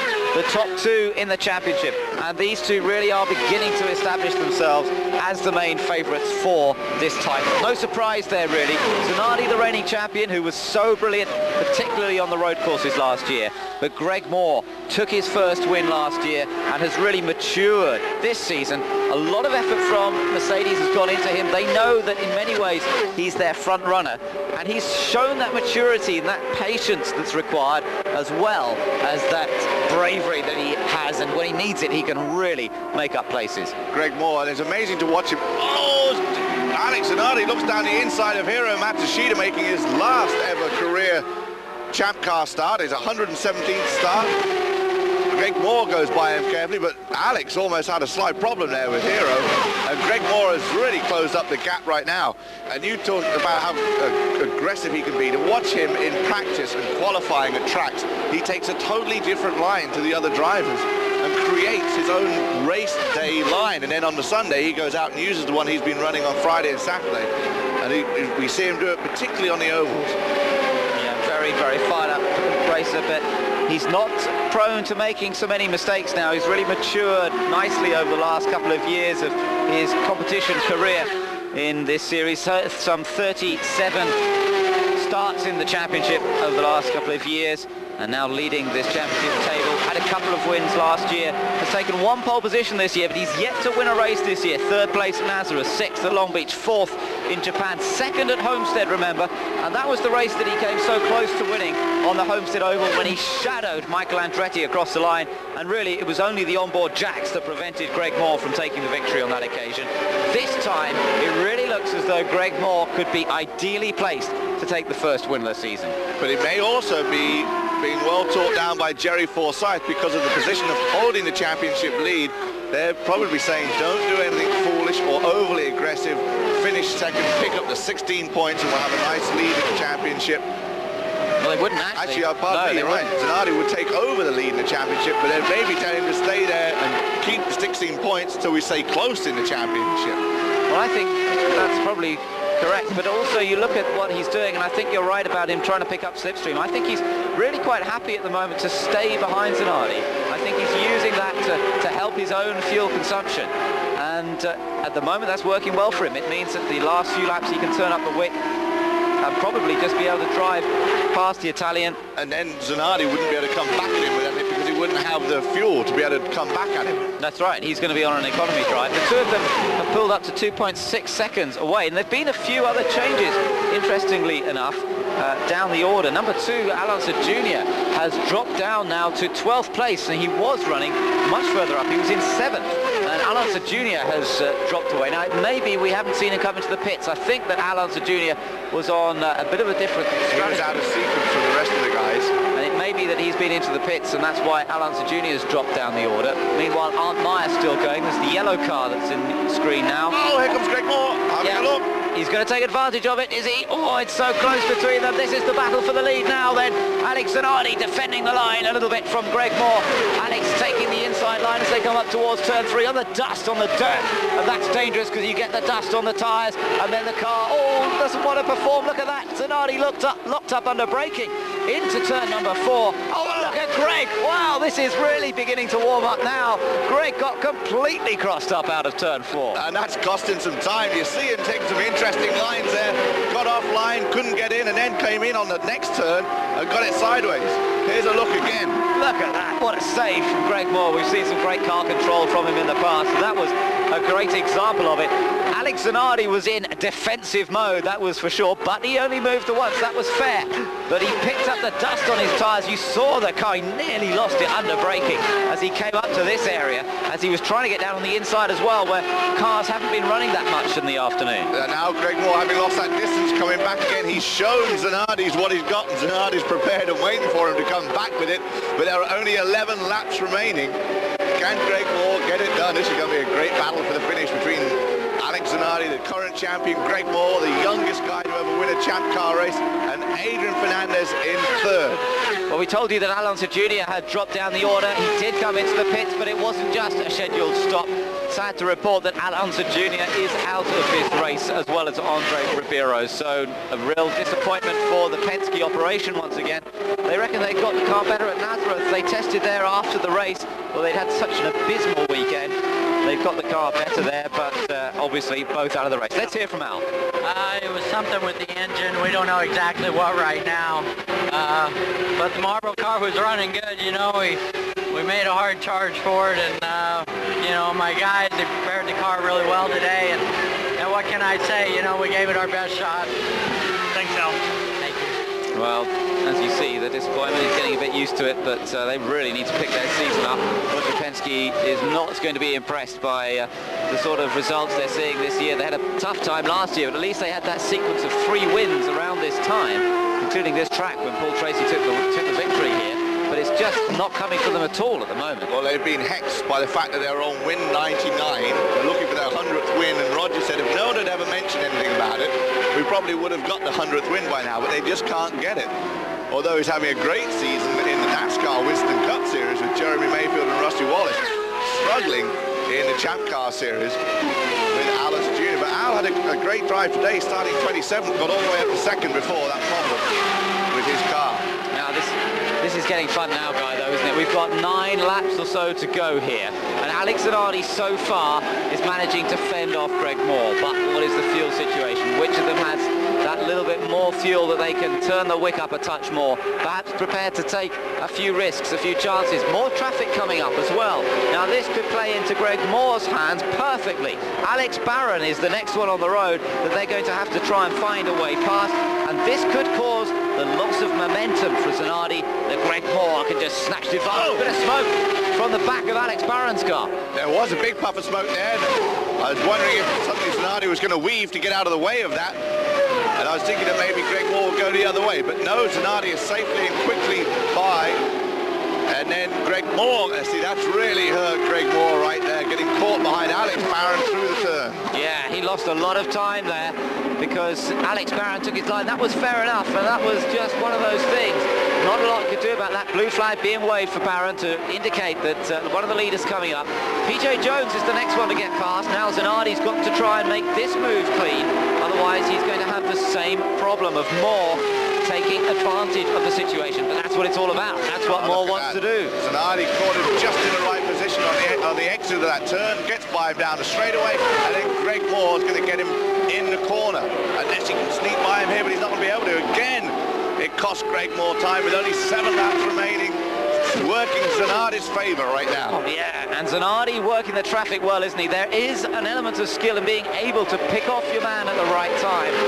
And Zanardi's developed that skill in his years of competition, his several years of competition now in the United States. And he really is driving well. They reckon, the Ganassi team reckon, that if he makes it to the end, he's only going to have just under a gallon of fuel left in that fuel tank. It is marginal. It is so close between these two now in terms of fuel mileage, making it to the end and dealing with the traffic. Art Myers, the next one. Oh, now that's helped Greg Moore. He's got caught in the corner, and they come by this time. There'll be 5 laps to go. Oh, and look at this. This is the chance for Greg Moore, surely. Moore's on the inside. Zanardi's trying to shut him down. Myers in the middle. He doesn't know where to go. What to do? Zanardi's still on the outside. Oh, and he's still got a slight straight line speed advantage. Moore's now going around the outside. Oh, this is great racing. Zanardi's wide. He went in too fast. He nearly lost it. And that's the battle for the lead. Greg Moore's taken the lead from Alex Zanardi. Great racing. Classic oval track action. And hard fought between the two of them. Moore takes the advantage. And poor Art Meyer just didn't know where to go. When they came at him, he couldn't decide which one he should move over for. They both went around him. Here it is again. Look at this. And then Greg outside and then cuts across Zanardi. Zanardi locks it up a little bit and has to continue because he gets out on all the dirty part of the track there, has to get off the gas, get the car turned and get back online.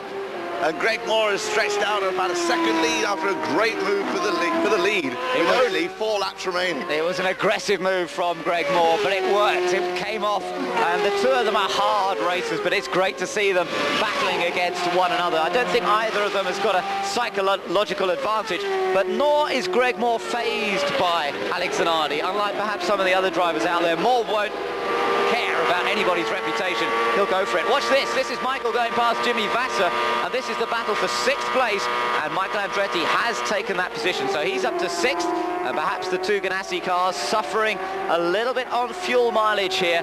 Greg Moore looks to be in great shape. 1.61 seconds his advantage over Alex Zanardi, who's still ahead of Fernandez. Behind Fernandez, Brian Herter is in 4th place, some 7 seconds away. And then Richie Hearn is still going well, still on target for his best ever result. He's in 5th at the moment. Michael Andretti in 6th, Jimmy Vasser 7th, Bobby Rahal 8th, Maurizio Guterman 9th, Mark Blundell in 10th position, then JJ Lehto in 11th, and looking to get some points at last in the championship. And at the moment, Alex Barron is our last point scorer. He's in 12th place, and we still have just, well, as you can see, 3 laps less, in fact, than 3 laps to go now, as Greg Moore heads towards his first win of the season. He's led a lap in every race so far this year. Back to Alex Barron for a second. He will pick up a point for finishing 12th, get him in the rookie standings as far as points-paying positions. Right now, it's just Greg Moore. That time is whittled down. Zanardi's working hard on him to get that position back. I don't think he's going to have enough time, but if he had a few more laps, he may have been able to get the job done. But now, with just 1 lap remaining, there you see the white flag from Jim Swintal. But Zanardi, you never count him out. Never count him out. That's right. He's still on it. The last lap, Zanardi was much faster than Greg Moore. Moore sliding it around through turn 1, up through turn 2, flat out onto the backstretch. I think Moore's going to have enough to hold off Alex Zanardi. He's held off Michael Andretti in the past when he took his first win in Milwaukee last year. He won't be fazed by seeing the Italian behind, but the Italian never, ever gives up. Oh, they both get past Mark Blundell. Zanardi tries to take advantage of that. I don't think there's going to be enough time. Out of turn 4, the last corner, the run to the checkered flag. Greg Moore is going to take his first win of the 1998 season. A brilliantly driven race. Alex Zanardi in a fine 2nd position, but the championship means that Moore further extends his title lead, and Zanardi 2nd from Fernandez in 3rd place. We are waiting now for 4th place man to cross the line, and it's Herter who's 4th, but Andretti has come through in 5th, and Richie Hearn has dropped down into 7th position. Greg Moore, the winner here in Rio.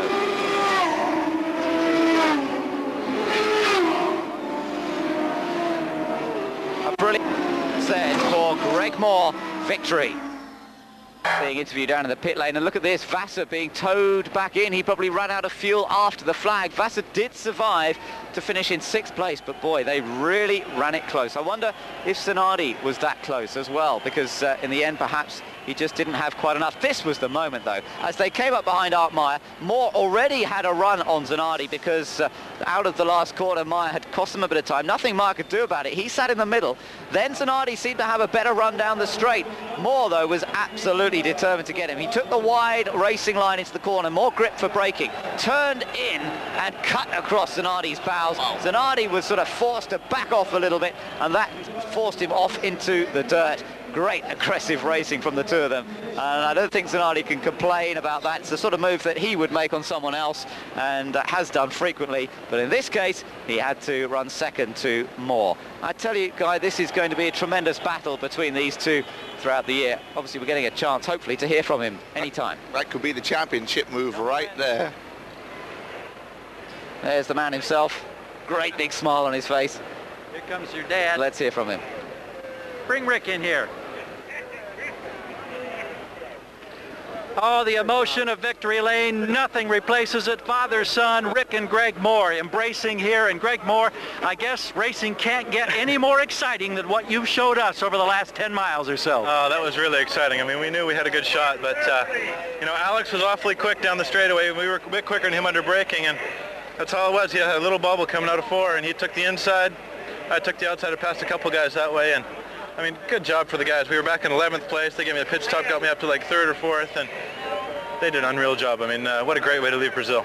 You saw Arndt Meyer in that bright yellow car, and you knew that this might be your one and only opportunity, I'm sure. Yeah, that was it. I mean, my car, once he got into a bit of traffic in 1 and 4, had a bit of an understeer, so I knew if I got real close to Alex that my car would understeer a bit. Same thing as Miami, you know, Arndt Meyer got in the way of Alex, and I capitalized on it, and I'm just really pleased. Our guys in the booth, and I didn't get a chance to see it, but they said you got it almost sideways one time. How concerned were you of losing it? At that one time, I was really concerned. I thought, oh, you know, God, you know, I had such a good ride going, but, you know, luckily I just let off the gas and turned into it, kind of like I did that when I spun on in qualifying yesterday, but I'm just really, really pleased. I mean, what a great day. What does it feel like to be leading this championship chase, knowing that way down the road, come November, there's $1 million pocket of gold? I mean, the $1 million pocket of gold is nice, but I'm still looking for that pole award money. I mean, it should have been mine in Miami. I'm going to get it next weekend in St. Louis. All right, Greg, great job. Thank you. So tremendous celebrations from the Forsyth camp after that. There's Alex Zanardi. He looks a bit grim, doesn't he? He does look grim. He does. He's not happy. He does not look happy at all. I don't think he's very impressed with Arndt Meyer in there. No, he's having, this was a few moments ago, having a chat with Arndt Meyer, and he obviously feels that Meyer very responsible for him losing that race, and he is not happy at all. Billy Camphausen from kart having to come in and break that up. Alex, you see there, he's saying, no, I'm okay. I just wanted to explain that he just cost me the race. And I don't think Alex likes being aced like he aces other people at tracks, and he's going to blame Arndt Meyer for it. That's right. It's just one of those things, though. You have to accept that in oval track racing, that there are going to be cars in the way now and then, and that's life. There are the results then from the race in Rio. Greg Moore, Alex Zanardi after a tremendous battle. Adrian Fernandez 3rd, Brian Herter 4th. Richie Hearn in a great 5th, his best ever result. And the Swift of Richie Hearn beating the Swift of Michael Andretti. Then Jimmy Vasser, Bobby Rahal, Maurizio Gugelmin, and Mark Blundell both scoring points for Pac West. And JJ Leto getting his first ever points in the series, just ahead of Alex Barron. They're the non-points finishers, and in fact the first of the non-finishers as well, starting out with Alonso Jr., working our way down the list. Dario Franchitti, one of the most disappointed. He had a great shot at being on the podium here today. And then the early retirements, Paul Tracy and Gilda Ferran, who are also very, very quick until their accident.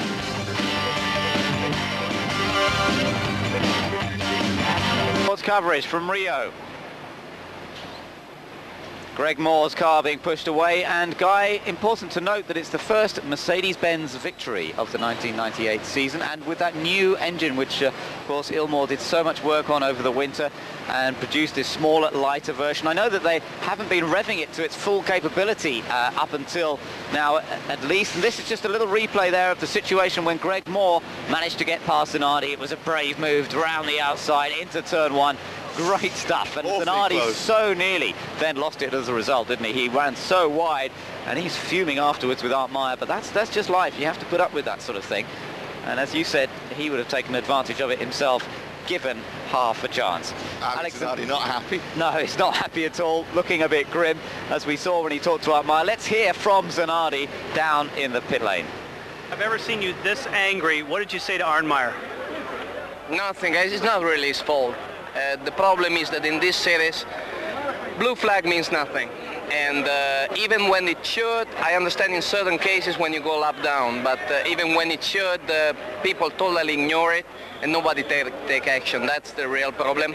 Nobody taking action, never, about these problems.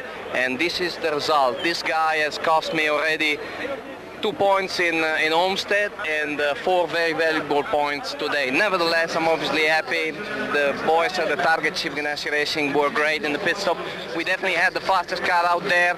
Honda needs to keep working, but they gave us a great engine today, and I think I drove beautifully, but I lost the race. It's impossible. Sounds impossible, but that's the reality.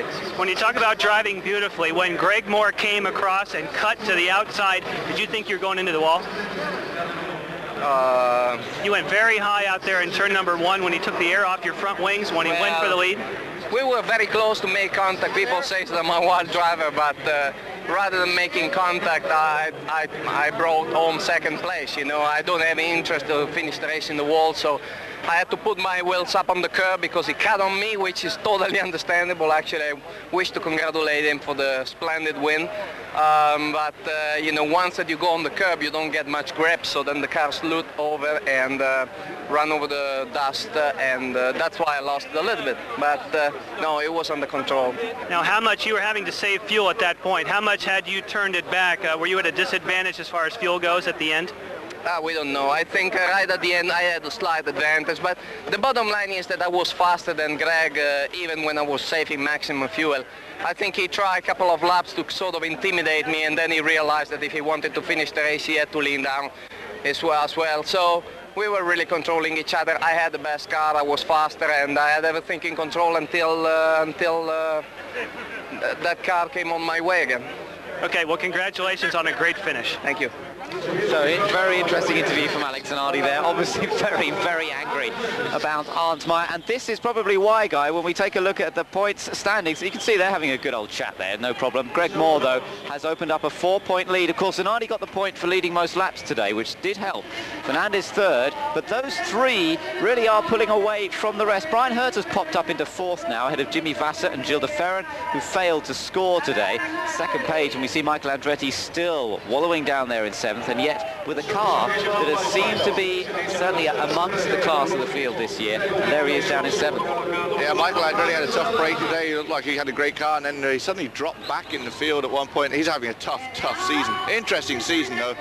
5 races, 5 different winners, 2 wins for Honda, 2 wins for Ford, and now 1 for this man, Greg Moore in the Mercedes.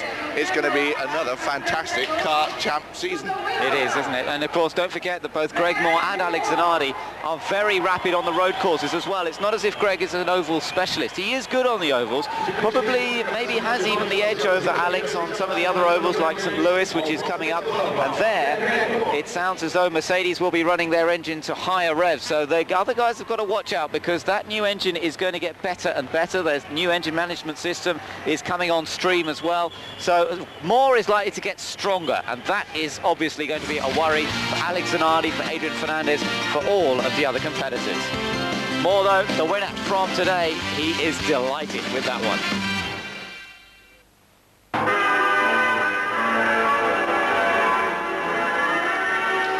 So Greg Moore celebrating with the Canadian national anthem playing. Alex Zanardi still not quite understanding how he could have driven such a perfect race and yet finish in second position, but that's just the way it goes sometimes. Adrian Fernandez in a fine third place, maintaining that consistent run of points, scoring results ahead of the likes of Brian Hurt, Michael Andretti, Jimmy Vasser, Richie Hearn, Bobby Rahal, Gujamin, Leto, Blundell and Barron in the top 12, taking those final points. Good to see Alex Barron, by the way, scoring a point on this occasion. Alex in his first season of kart competition, driving for Dan Gurney alongside PJ Jones, and that's the first point for Alex Barron in the championship.